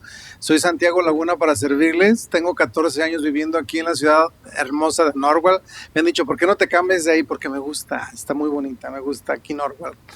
Y estaba viendo en la esquina donde está el gym, donde estaba antes el circo, hacían un circo ahí. Y dije, hoy está muy solo, está medio abandonado. Y todo lo que hicieron quedó muy bonito esa esquina. Hace como unos 4 meses, estaba mi hermana internada en el hospital que está ahí enfrente. Lamentablemente murió, pero cuando la visitaba veía que, oye, eso está muy abandonado, ¿qué dice ahí? Oh, es como que hubo para jóvenes, cárcel para jóvenes o algo así, no sé. Dije, pues está muy feo, está muy abandonado, está muy triste, ojalá la ciudad haga algo. Y mira que estoy viendo el proyecto y vi los planos, dije, wow, va a quedar muy padre, ojalá se logre, está muy bonito, va a dar, mucha vida a ese lugar, ese espacio que queda, que estaba muy oscuro, todo ese que es parte de mi camino cuando voy a trabajar. Y espero que sí hagan algo. Está muy bonito el proyecto, ojalá y se logre. Y pues yo creo que va a dar un impacto hermoso hacia la ciudad. Así es de que me encanta este proyecto. Ojalá y se logre. Muchas gracias. Yes. Would you like to translate I was some of going to that? translate, but I don't know if I'm that good. But he's in favor, obviously, of that site as well, of that project, and not only being a resident but a business owner. He understands the importance just like I do. So, I'm very happy that, he's here to support the project as well. But I'm sure for all of you Spanish speaking, I'm sure you probably picked up most of that. He's a pretty amazing man, a businessman and a resident, and that has raised his 3 children here as well. So I hope you kind of got the idea, but, through, he was pretty excited. He knows this site very well. His sister was at, I guess, what's that, South Coast, the hospital there. She since has passed, but he does remember that site. And he was pretty excited to know that the city was putting something together. So that's pretty much the logistics of kind of that whole, his speech. Thank you. Thank you. Gracias. Angel Galindo? Angel?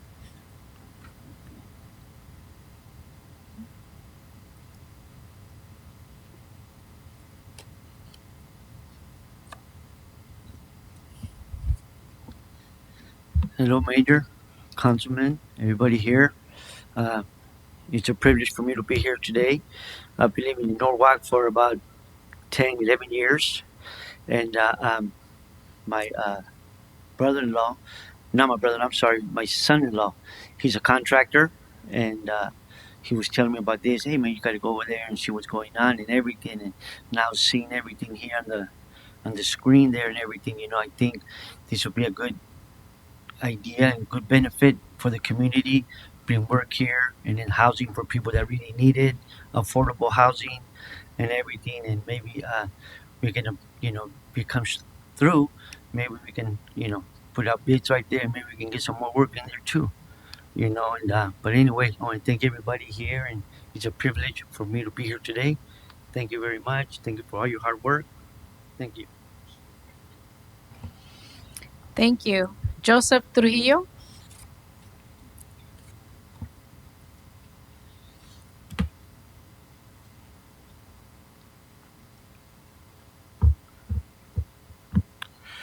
Greetings to Madam Mayor, honorable council members, and City of Norwalk staff.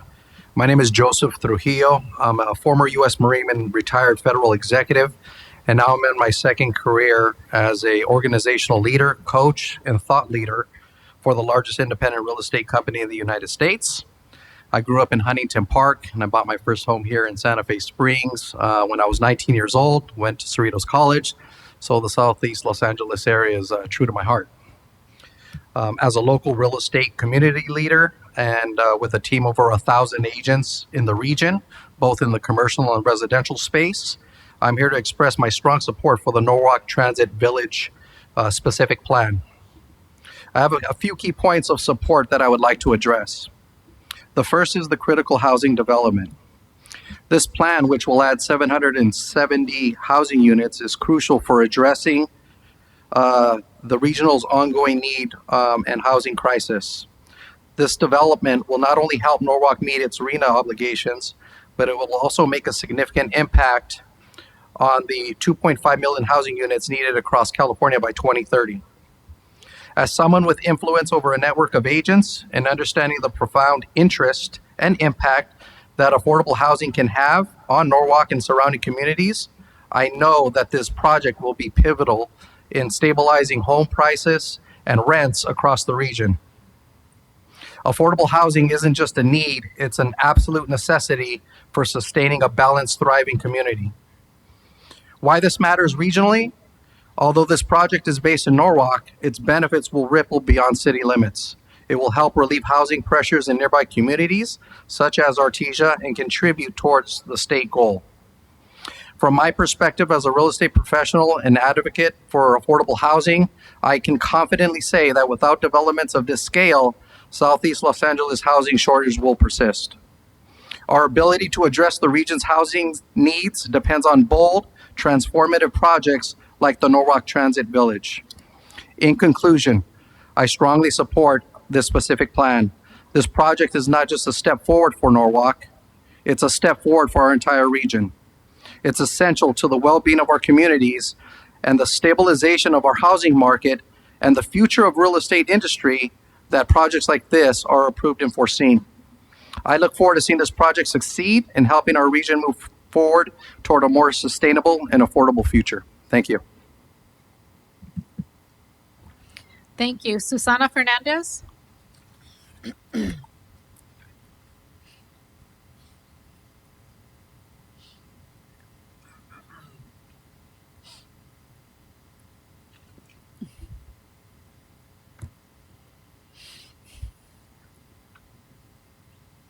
Hello. I'm a little bit nervous. That's okay. Okay, Mayor, City Council, thank you for the opportunity. I had to write it in my phone. Thank you for the opportunity to let me be here. Like I said, my name is Susana Fernandez. I live here in Norwalk. I left. I grew up here in Norwalk. I left to LA, and my dream was to buy a house and come back to Norwalk. So I finally bought my first house in Norwalk, and I really, really love this city. And I support the Transit Village because I feel that it's gonna make the city look better. It's gonna have more places to take my kids because usually there's not a lot of stores, a lot of small businesses, and I feel like how I saw it, it's gonna be beautiful. It's gonna have coffee centers, gonna have shopping centers. So I think it's gonna make the city look great. So I am in support of the, sorry, I'm nervous, but I support it. Thank you. Thank you. Thank you. Juan Luna?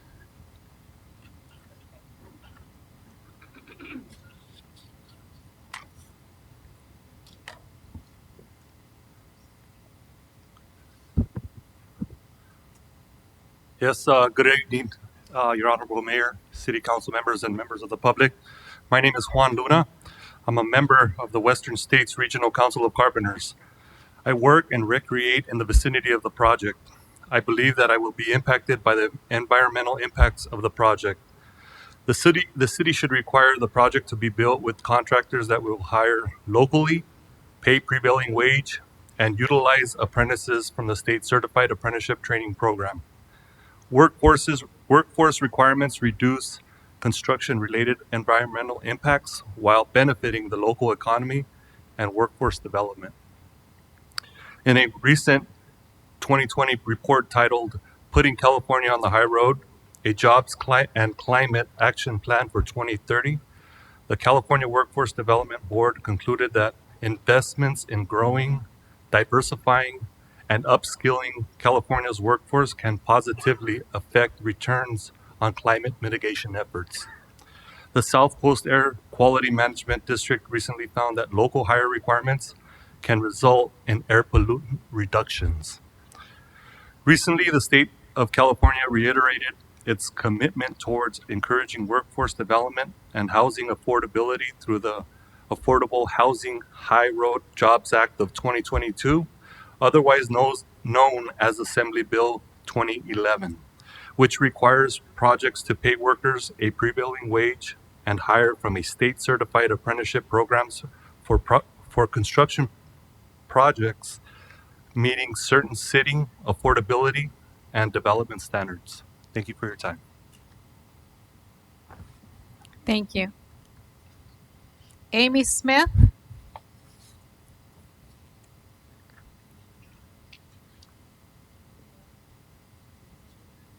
Yes, do I have to announce that?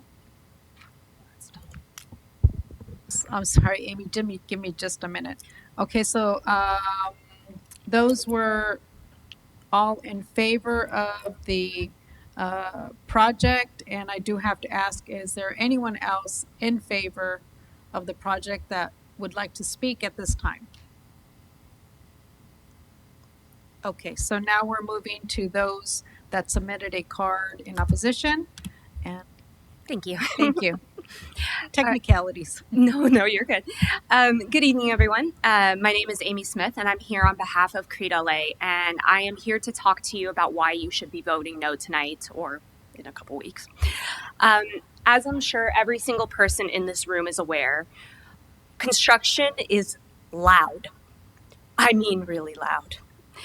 A project of this size is going to take years to complete. And we are talking about a significant and, as of today, unmitigated noise impact that your nearby residents are going to be affected by. The project predicts construction noise levels as high as 46 decibels above existing daytime levels. Now, these are just silly numbers to everybody, so I'm going to put it in a little bit of perspective so that it's a little bit more real. A normal city's level of noise is about 46 to 65 decibels. That's just a day-to-day transit, hanging out on the street sound. Adding 46 decibels above this 46 to 65 decibel level brings us into a number about 92 to 111, basic math. That range, let's put it in perspective, is the same level that is generated by subways, ATVs, and snowmobiles and motorcycles. I'm sorry, that's loud. And imagine that of noise occurring daily to your residents for years. The noise levels will be experienced by many residents as this project site is surrounded by homes and the Norwalk Community Hospital, which is just across the site. But despite these obvious and significant impacts from construction noise that are going to be placed on your residents, the FEIR has no mitigation to sound. The impacts could simply be reduced, very easily reduced, by just putting acoustic barriers up at the site, and yet they're not.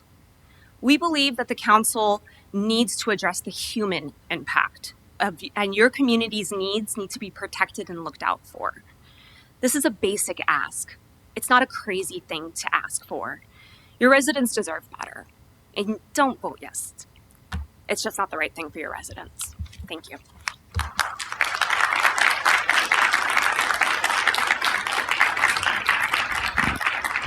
Thank you. Next speaker is Daniel Osborne.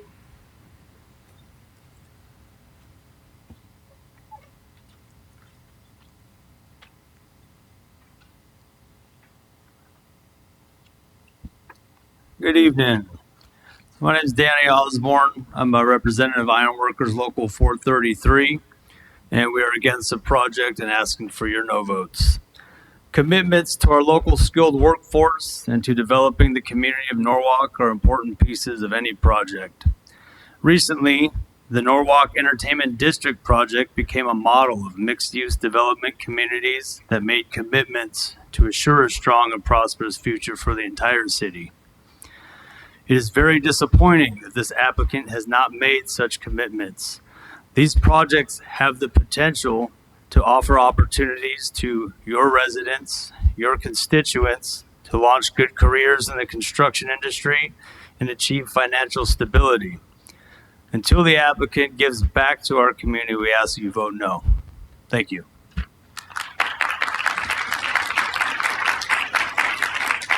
Thank you. Aiden Marshall.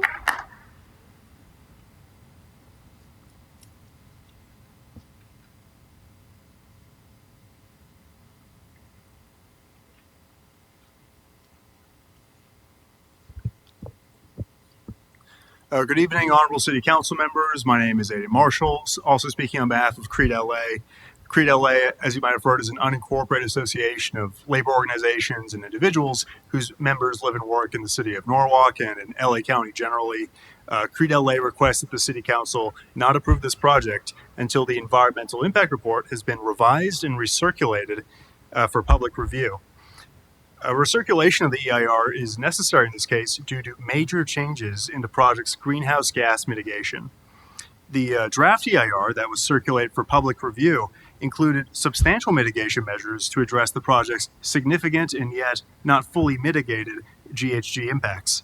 These measures required the large 770-unit residential component of this project to reserve 50% of parking spaces for clean air vehicles, ensure 45% of parking spaces are electric vehicle capable, reduce energy building consumption by 85 to or 90%, reduce the use of potable water by 20%, and be 100% electric. After most of the public outreach and after the close of the public comment period, the final EIR actually eliminated all these measures and changed the 100% electric measure to only require building electrification to the extent feasible. Now, the FEIR did add some reduced measures, mostly applying to the very small commercial uses proposed to this project, but the residential measures were removed. This is massive backsliding. CEQA is violated here because an EIR identifying a significant impact must adopt all feasible mitigation measures. If an agency is claiming that a measure is infeasible, they need to enter substantial evidence into the record showing otherwise. In this case, the FEIR provided zero justification for the backsliding, and there's no evidence in the record as of now showing that measures like EV charging, building electrification, and reductions in water consumption are somehow now infeasible for this project. This is thus a violation of CEQA. As a result of the backsliding of the GHG mitigation, this project would result in much greater GHG impacts than disclosed in the EIR. This is thus significant new information that requires recirculation of the EIR. Recirculation would allow the city to adequately evaluate what GHG mitigation measures are actually feasible and engage with recommendations from the public on how to mitigate these impacts to the extent feasible. In sum, the city cannot approve this project until the EIR is recirculated. Thank you very much for your consideration. Thank you.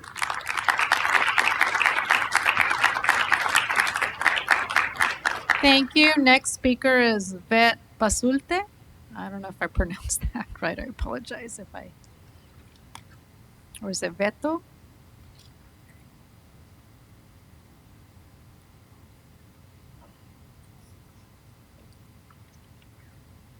Your name? Yes, it's Beto Pasuto. Oh, okay. Yeah. I hear you over there. Yes. I'm struggling out. Good evening to all city council members. My name is Beto Pasuto. I'm with the DTLA Anchor Church. Our community is in need with a project this large. This developer has the opportunity to be a beacon of support during these hard times. We know that a project of this size could give back so much to our community, but it doesn't seem that they will. The city of Norwalk deserves better. Please vote no on this project. Thank you.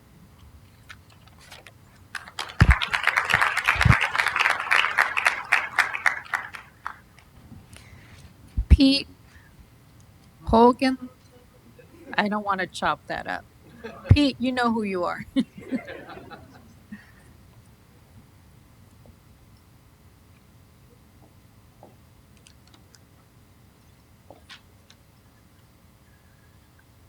Good evening. My name is Pete Wogesogen, and I'm here on behalf of UA Local 250 Steam Fitters Refrigeration to ask that you not recommend approval of this project. The applicant has done a poor job of working with the community on this project, and our community deserves better. We have recently seen a project like this, the Norwalk Entertainment District project. Work with the community and local workforce to ensure great project benefits to everyone. This project does not engage the local skilled workforce, and the city of Norwalk can do better. Please support us and vote opposing this project. Thank you.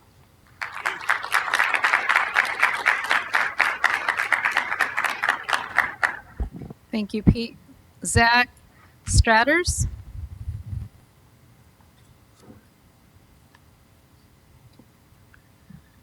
Hi, good evening.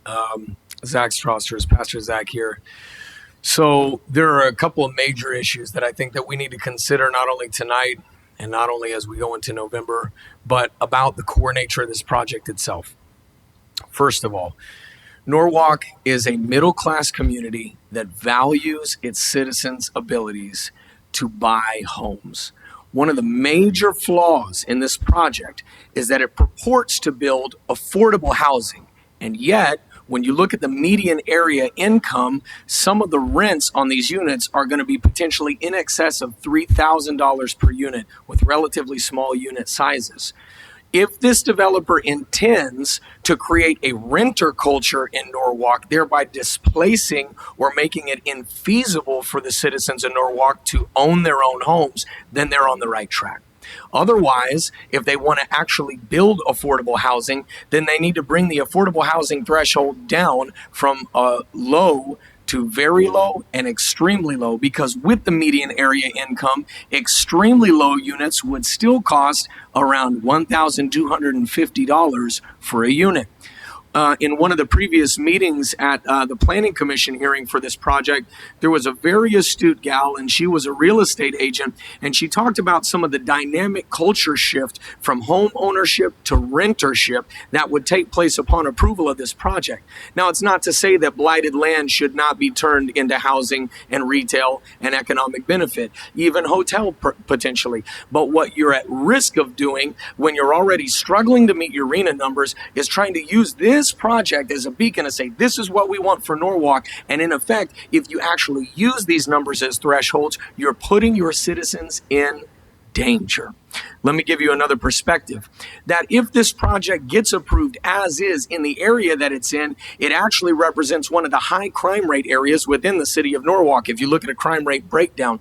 And part of the potential problem here is that when these residents who could have otherwise had themselves an affordable unit that they could live in without having to commit crime, and potentially some of the downward pressure on renters causing them to commit crime, because not every person that commits crime is a drug addict, not every person that commits crime is mentally ill. Some people are committing crime because of socioeconomic pressure. So when you put people under greater socioeconomic pressure and you put units and you claim them to be affordable when in reality they are not affordable to your citizens, then what you are potentially doing is not only making it more difficult for your hardworking citizens to own their home, you're also setting a bad example for future developers to come in and try to take advantage of the city, and you're also putting your low-income residents at risk of entering into more crime. So you have to reconsider the thresholds. Do not vote to approve this project. Thank you, and God bless you.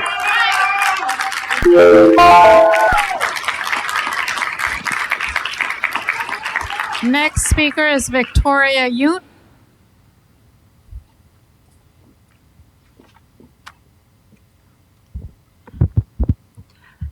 Good evening, Honorable Mayor and City Council members. My name is Victoria Young from the environmental law firm Lozo Drury.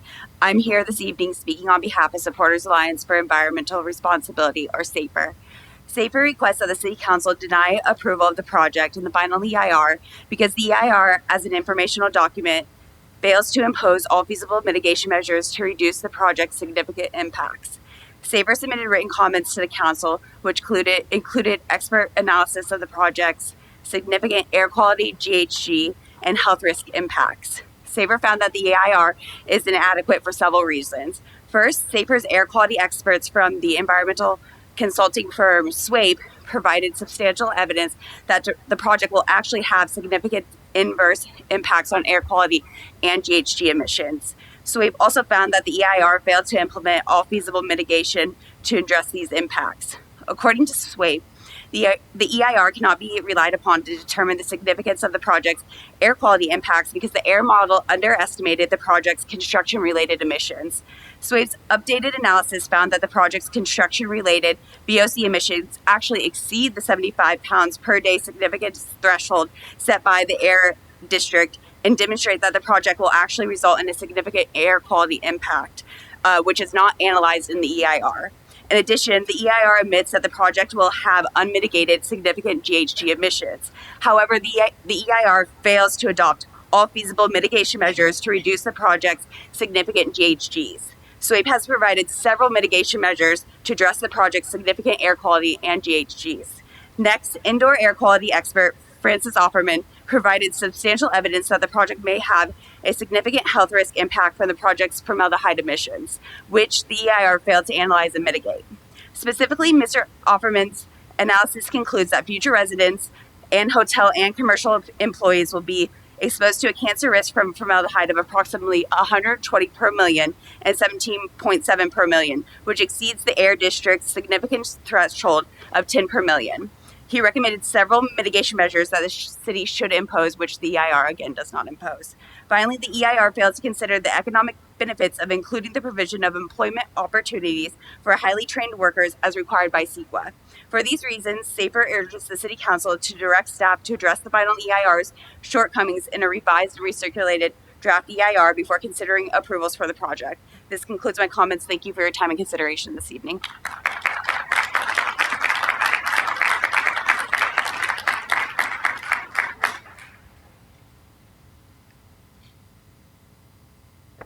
Thank you. Next speaker is Jose Covarrubias.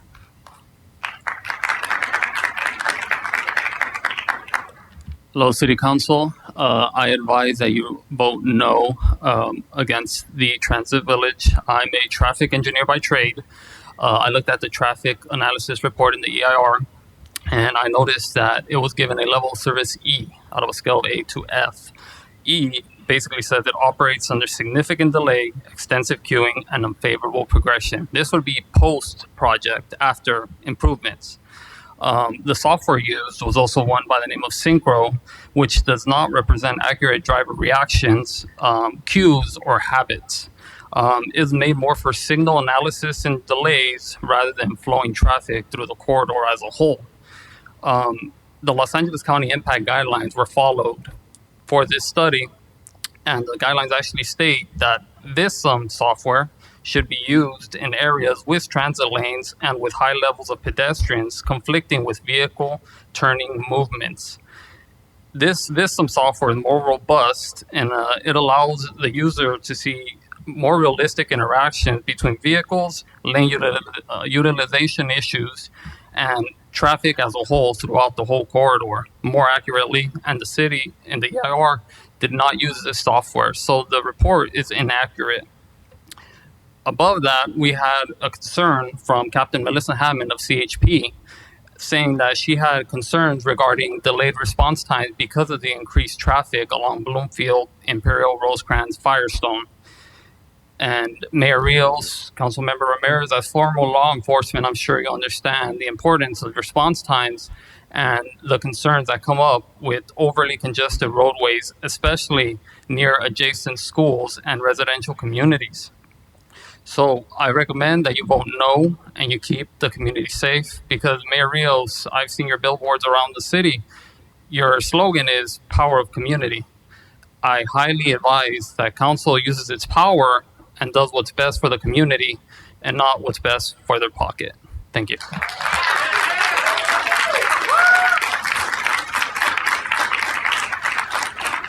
Thank you. Elizabeth Rico.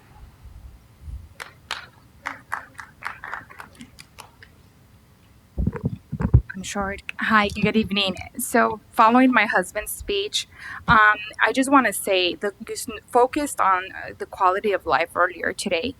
Metropolitan State is coming in 2 years, and we're going to get an influx of transitional age youth. We're going to be able to come and go. We're going to get an influx of LA counties mentally ill that are homeless, and we're going to get an influx of acute mentally ill that are going to be kept in captivity because they are accused criminals. Now, Bloomfield, with this project, and I don't want to sound biased nor discriminatory, I am a social worker. I have a master's in social work. I've worked for DCFS and I work for LAUSD. Now, I want to consider the fact that we had talked in Front Street and you promised that you weren't going to let the state do what they wanted with us. It sounds like Bloomfield is going to become Skid Row. 40% of these dwellings are going to be of very low income or low income individuals. I'm not saying low income means crime. I'm saying look at the stats of where these departments or these big, massive high rises are being created. What's happening to Southgate? What's happening to Downey?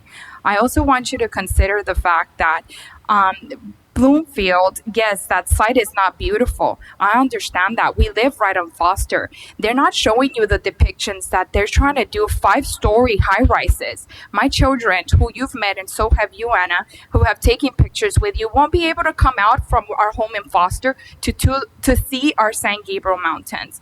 We're going to be seeing these massive high rises, and they're going to be seeing us too.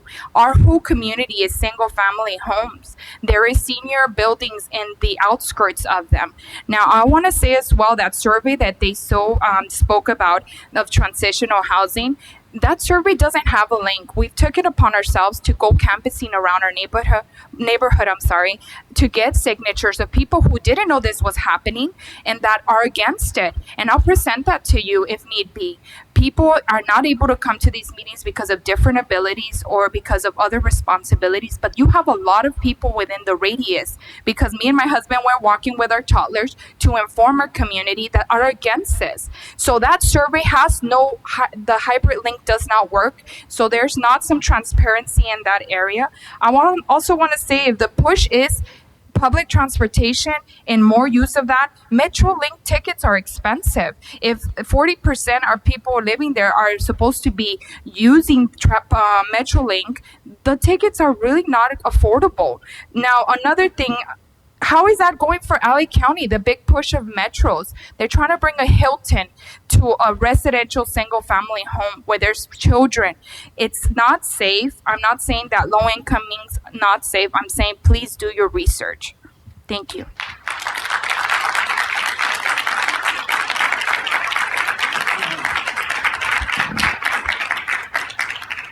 Thank you. Monique Peña.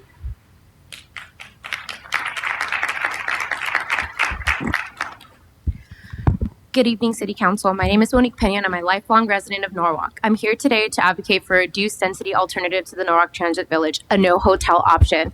When I attended the last Norwalk Transit Village meet and greet at our city manager explained that this transit village included a hotel. This was met with much anger from residents that would be directly impacted from the plan. Concerns were immediately raised about increased traffic on Bloomfield, slower emergency response times, concerns with overflow parking that would be addressed, and increased illegal activities at Zimmerman Park. The deputy city manager told us that crime rates are down and that we have the best sheriffs and public safety in the area. But may I remind everyone that crime rates are down only because residents stopped calling since many times. Laws like Prop 47 had little consequences for offenders, or response times take too long already. These concerns are also echoed by CHP, LA County Sheriff, and fire departments in the public comments. The Environmental Impact Report states that these same challenges would directly impact the neighborhoods surrounding the project. This is significant knowing that LA County Sheriff cannot keep officers since many are fleeing the profession today. We also know that they intend to include a walking path from the development all the way to the Metrolink station. This is also going to mean that transients will spill into our local neighborhoods. Many LA County residents know that under Mayor Bass and the current Metro Board of Supervisors, crime on public transportation is at an all-time high, in part due to these aforementioned reasons. The reduced density alternative is so important because the number of housing units need to be addressed, but also we need to maintain green spaces and commercial spaces, but we need to provide adequate parking and to keep residents safe. In 2017, the city of Norwalk was trying to turn this UAA property into a temporary homeless shelter. Many of us residents voiced concerns over potential sex offenders staying so close to Moffett Elementary. Though not a temporary homeless shelter, one would think that building a hotel so close to Moffett would invite more sex offenders to stay there. But it's okay, because we were told at the meet and greet and tonight that they will require occupiers at the hotel to pay an occupancy tax that will financially benefit this city. It has also come to my attention that the parents of Moffett Elementary were never notified of such plans to build a hotel basically across the street from the school where their children will go. This school is also one of the lowest performing elementary schools in the district, and Glenn is also the lowest performing high school in the district. How would you feel if your children lived across or went to school across the street from this development? Coincidentally, building a hotel doesn't make sense since there's 2 hotels less than 1 mile from the property. Doesn't make any sense to me. Unite Here Local 11, a union representing hospitality workers, also wrote in the comment section that the city should approve a no hotel alternative because the city should meet the needs of our community. And as you all mentioned a few weeks ago when you extended the moratorium to keep residents safe, I urge the city council to consider a reduced density alternative, a no hotel option. Thank you.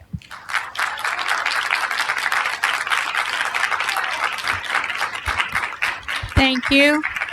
Maria Castaneda. Maria?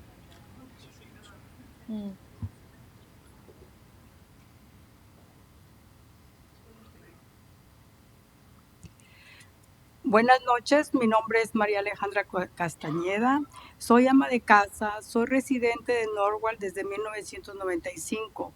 No estoy de acuerdo que se construyan 770 apartamentos. Se va a volver un sur central de donde vine huyendo para salvar a mi familia del peligro y la violencia.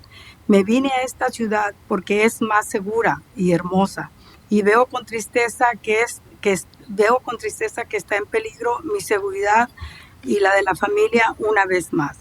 El dinero que va a recibir la ciudad de los taxis sí es un fuerte impacto, pero más fuerte impacto es para nosotros, porque ese dinero no nos va a proteger a nosotros de la sobrepoblación, la violencia, y también va a ser un fuerte impacto para el tráfico. Gracias. Buenas noches.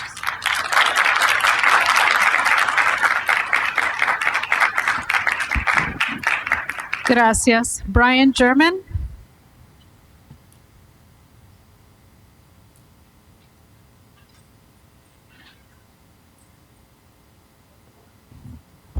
No, Brian?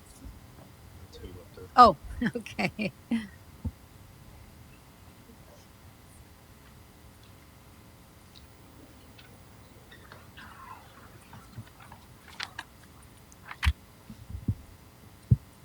Good evening, everyone, and thank you for your patience as I come around. My name is Brian Germain, and I'm here on behalf of Sheet Metal Workers Local 105. We are speaking this evening to ask you not to recommend approval of this project because there is no real commitment to protect the health and safety of all the men and women who will be building this project. Unlike the recently approved Norwalk Entertainment District project that committed to local hire, the Norwalk Transit Village project has not committed to hiring locally, which is a failure to our community and our city. Please support us by voting no on this project. Thank you.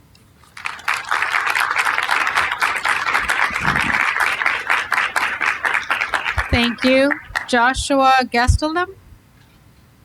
Joshua?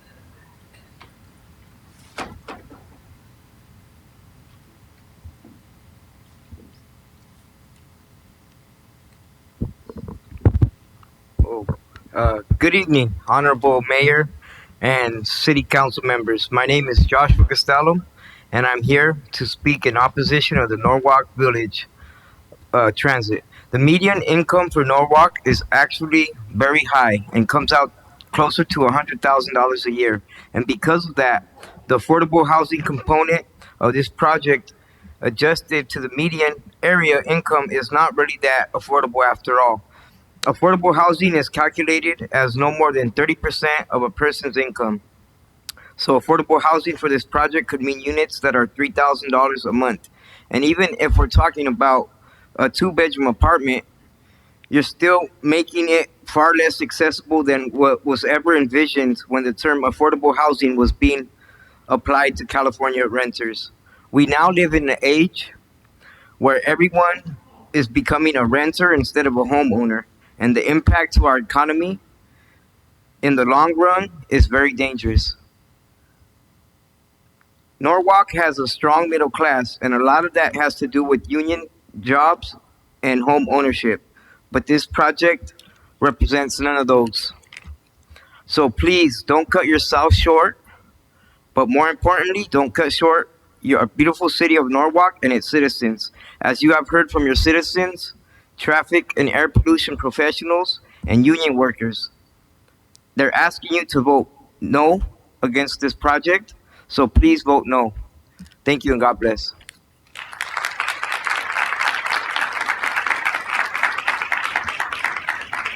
Thank you. Justin Walters?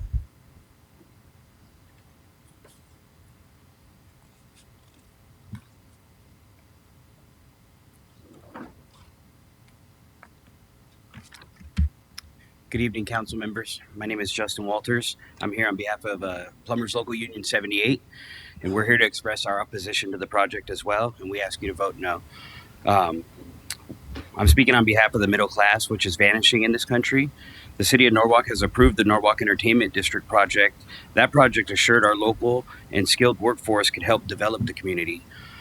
This project, although similar in almost every regard, fails to make the same assurances that will strengthen and grow our middle class. You should send a clear message that we need our jobs to be good middle class jobs. We don't support the project, and we ask for you not to either. Thank you.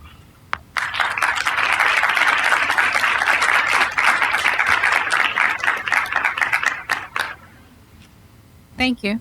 Elijah Silva? Elijah? Good evening, Honorable Mayor, City Council members. My name is Elijah Silva, and I'm here to speak in opposition of the Norwalk Transit Village project.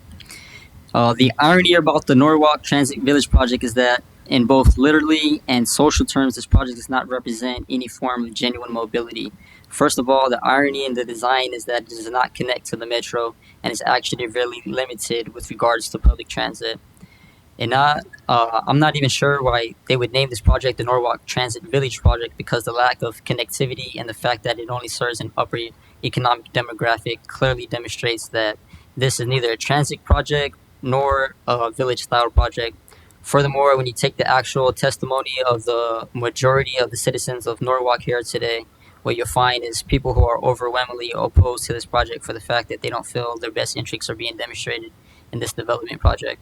We recognize that it helps the city of Norwalk to meet their affordable housing numbers to approve this, but when we fail to provide housing options to our citizens that are struggling to pay rent, we increase the downward pressure on renters by adding housing stock that does not alleviate their bigger needs. Then we actually encourage developers to leave our city and bring in false notions of social mobility when in fact we're really pushing citizens out. And for these reasons, I ask that you deny this project for you tonight. God bless you all.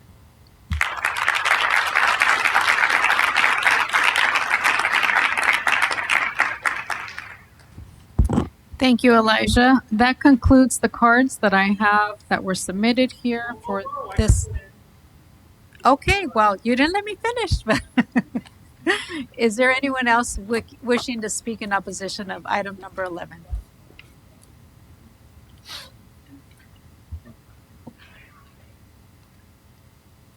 Good work, my man. Good work. Good evening, all.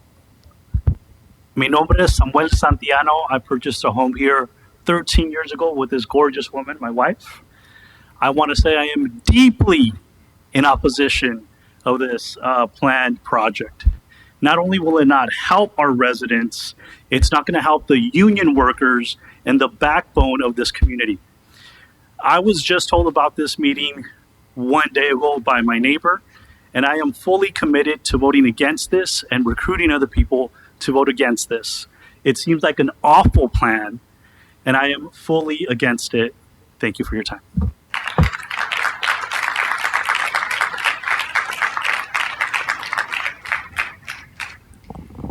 Is there anyone else wishing to speak? Now would be your time. Please identify yourself, and you have 3 minutes. Good evening. My name is Renee Solis, and I am a resident of the city of Norwalk. I have lived here my entire life, and I plan to go feet first out of my house, as my father said. I am very disappointed in the information that was given to the residents. I literally live less than a half a mile of this CYA. I was never notified. I never knew anything about this until one of our neighbors came through and let us know. It's kind of disappointing, considering I was on the original Zoom calls that were held during COVID. My email was provided, my phone number was provided, and my information according to my address was also provided. The reason I don't think that this would be a good idea is I really don't want to look out my window at a 5-story apartment complex. Hotel does not bother me. I think it'd be a great thing. Getting more people to come into our city would be a wonderful thing. I also think we need some high-end entertainment, high-end restaurants. I do not want to look at a 5-story apartment building and stare at some guy flopping out his towel to dry on the balcony. That's not what I want to look at. That's not what my city is about. I want my city to grow. I want my city to economically grow. Low income, I hate to say it, I'm middle class. There's nothing wrong with being low income, but having everything, 40% of that housing being Section 8 is a little out of control. I enjoy my city. I am also a part of the CERT program here for the city, so I do not just live here. I breathe here. I work here. I take care of folks. And that's important. And I don't think this project in the proposal that has been given is something that is going to take care of its residents and myself for the rest of my life. I don't have children. I went to John Glenn and I enjoyed it. And I want to continue to enjoy my city, and I know the residents around me do as well. So please, when you say you inform people, make sure you inform the right people. Thank you very much.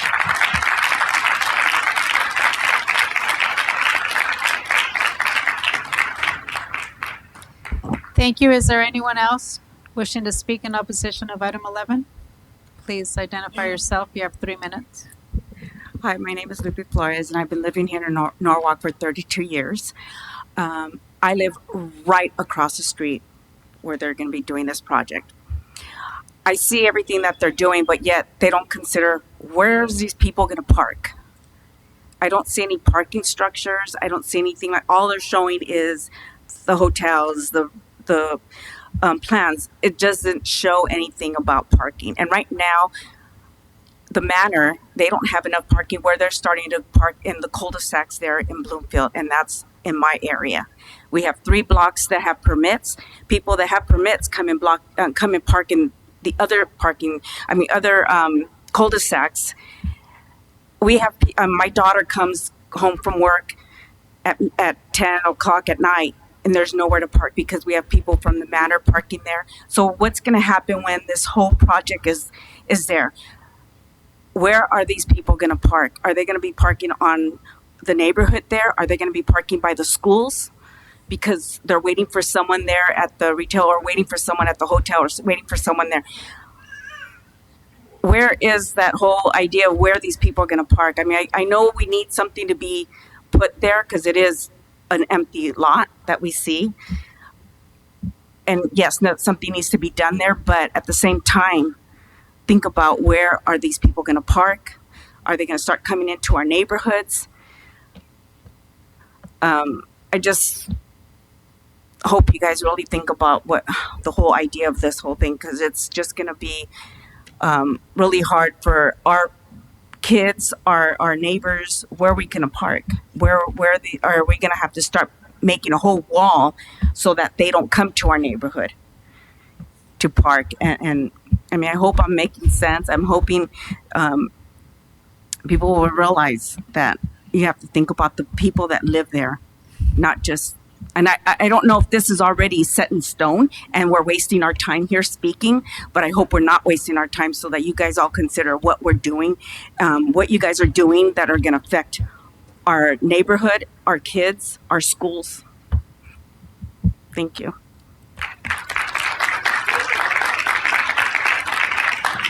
Thank you. Anyone else?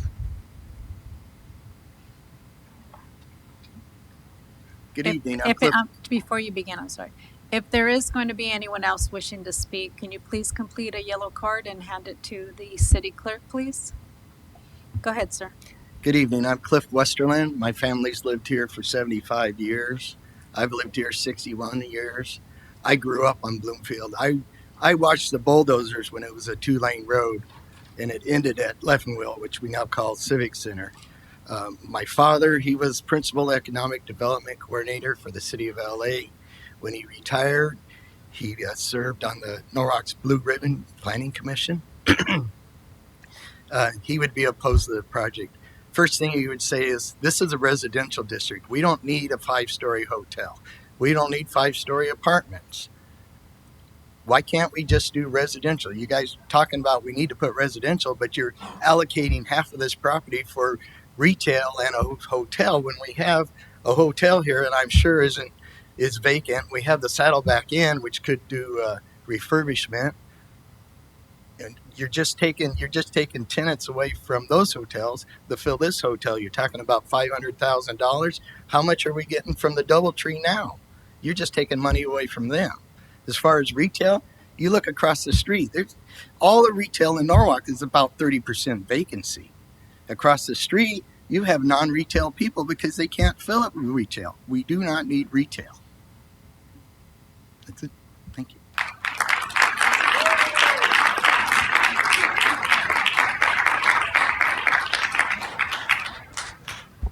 Okay, I only have one card left. Now is your time to submit a card. Otherwise, this will be the last public speaker.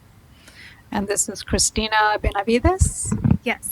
Hi. Good evening. I didn't prepare for this, but That's okay. I thought it was important for me to come up and speak. I've lived in Norwalk my whole life. I went to Cesar Chavez Elementary School. I went to Lakeside Middle School, went to Santa Fe from there, and I've stayed here. I love living here. I am a renter now. I live actually right here, right off of Bloomfield and Imperial.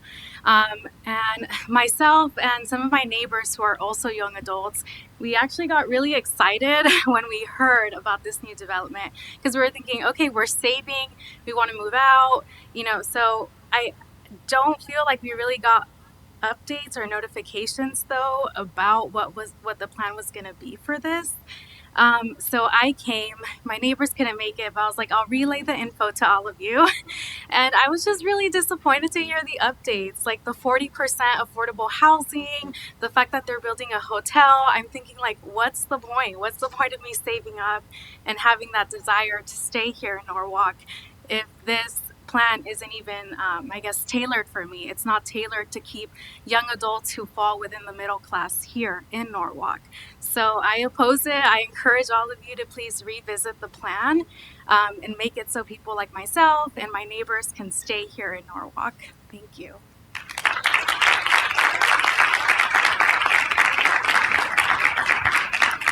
Thank you, Christina. At this time, City Clerk, are there any other communications that need to be shared at this time? I just wanted to mention that the 27 emails that were received are also opposed to the project, and generally they're opposed to the project because they don't encourage or it says incentive public transit. Sorry, they're talking about shelter, interim housing, public uses, health care at the facility. They're talking about the EIR not addressing the environmental impacts or incorporating any mitigation for those.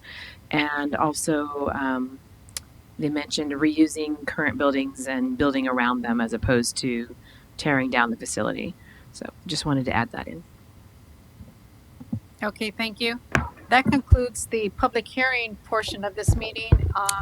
Madam Mayor, I'm sorry. We're going to keep the public comment, public hearing open. Okay, so let me, City Council will now, let me retract that. City Council will now consider the City Attorney's Office recommendation that the public hearing be kept open and continue to November 6th. Is there a motion and a second? Second. Okay, roll call, please. Council members Ramirez. Aye. And Valencia. Aye. Vice Mayor Ayala. Aye. Mayor Rios. Aye. Further public comments will be heard on November 6th, followed by the city's staff's response and the City Council deliberations. At this time, we'll move forward with oral communications, and I have Shantae Smith. I don't know if she left. Okay. Next speaker, Ron Pilari, maybe? Ron? No Ron? No Ron. Okay, how about Michelle Peterson?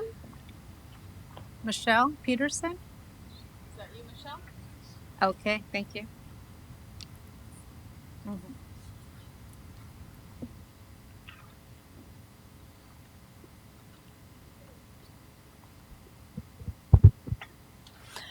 Good evening, City Council. My name is Michelle Peterson. I work for SIACA. I've been there 15 years now. One of very few employees that have been there even in the double-digit numbers. My coworkers and I have been here before to tell you some of the things going on. And sadly, nothing has changed. There's been a lot of talk this evening about economics, income.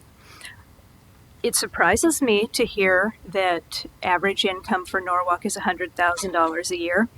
Certainly not for me. The state of California's website indicates that for Los Angeles County, very low income starts at approximately $48,700. That's very low income.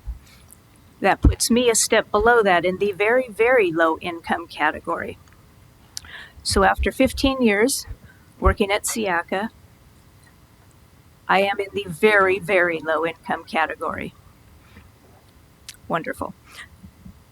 So the agency right now is in negotiations with us, the workers, members of SEIU Local 721, and there has been very little change in the negotiation, very little movement. We workers have been without a contract since July 1st of 2023, and more and more workers are leaving. We're not able to attract any new workers. The ones that do come in stay long enough to get trained, and then they move on to somewhere else that pays better. Our surrounding animal control agencies start their animal control officers at $22 and change per hour. SIACA starts at $16.74. So nobody wants to stay. The few of us that have been with the agency for any length of time, we stay because what we do is important. We care about the job that we do. We care about our community, the people and the pets. We want to be able to do the best job possible. We want to continue to serve our communities. I live in Norwalk. I am one of our community. So we're asking for your support to help get a fair contract so we can keep doing what's important to us. Thank you.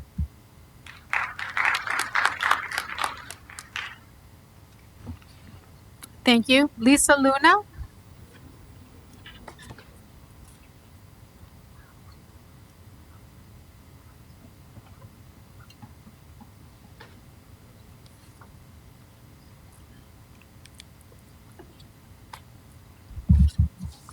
Good evening. I am Lisa Luna, a veteran of SIACA for almost 15 years. I've been speaking on behalf of the hardworking employees at SIACA. My coworkers and I continue to speak in other cities. My coworker and I just came from work. I encounter countless homeless animals interacting and socializing for the sake of the animal, adopter, and rescue. I'm known as a Chihuahua whisperer, though I specialize in skittish animals, big or small, providing comfort and trust. Management continues to get raises and has 100% free medical, while the frontline workers are putting their lives at risk for the bare minimum. Calls are going to keep getting unanswered due to staffing, putting the community and animals at risk. New hires shouldn't be training each other. Part-time extra help shouldn't be training officers. Quality is going to drop drastically. Our staff with just a year's experience or less is having to make decisions for the shelter. There's no structure. Part-time extra help is being designed to do full-time positions such as receiving stray animals, owner animals, behavioral, and quarantine bite dogs, while working minimal hours and going to school. Yet they are not allowed to do any animal interactions for the residents in your city who are interested in adopting. It's been a revolving door of employees, limited staff tending to the animals. Last Monday, we only had 2 kennel attendants in the entire shelter. Yesterday, we were closed, though someone came to drop off an animal. Our work is never done. A new female care technician with animal and child care experience quit after a week due to being belittled when turning in her packet.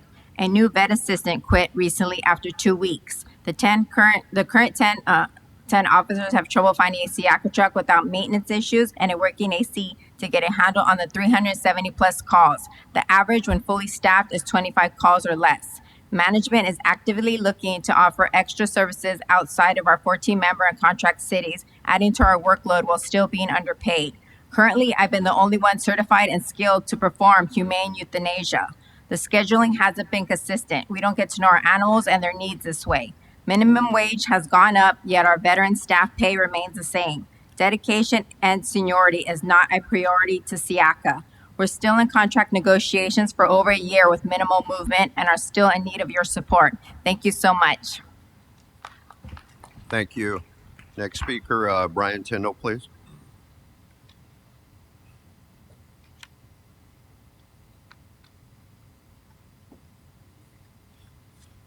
Good evening, staff and council. I just wanted to touch on a couple environmental issues.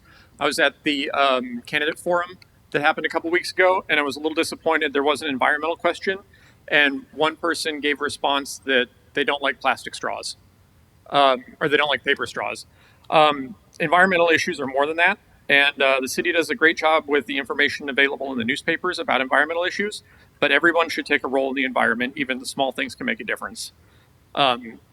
If you just go to a restaurant and refuse your to-go utensils, that's a simple step that anyone could take. Turning off the water when brushing your teeth, making sure your compost goes in the green bin, so on and so forth. These are all small things that we can all do. We don't need 10 people doing everything perfectly. We need 100 people thinking about environmental issues once a week. And so that's all to say that environmental issues are important and the city should be working more.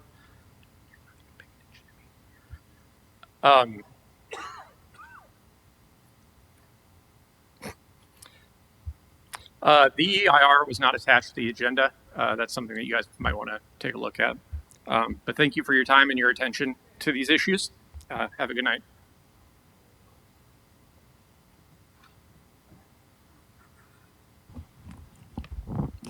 Thank you. Next speaker, Charles Leon.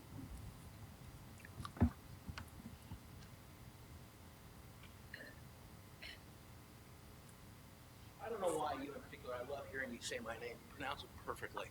So thank you. Madam Mayor, members of the Norwalk City Council, it remains a blessing to be able to speak before you tonight. I'm Charles Leon. I'm a coordinator with our city's team, SCIU Local 721. We're a very big organization, a very big union that stretches from the Arizona border to Santa Barbara. I would be doing myself a disservice if I didn't speak before you tonight to also pledge my support from the comments we had heard earlier from the sheet metal workers and our brothers and sisters in the building trades.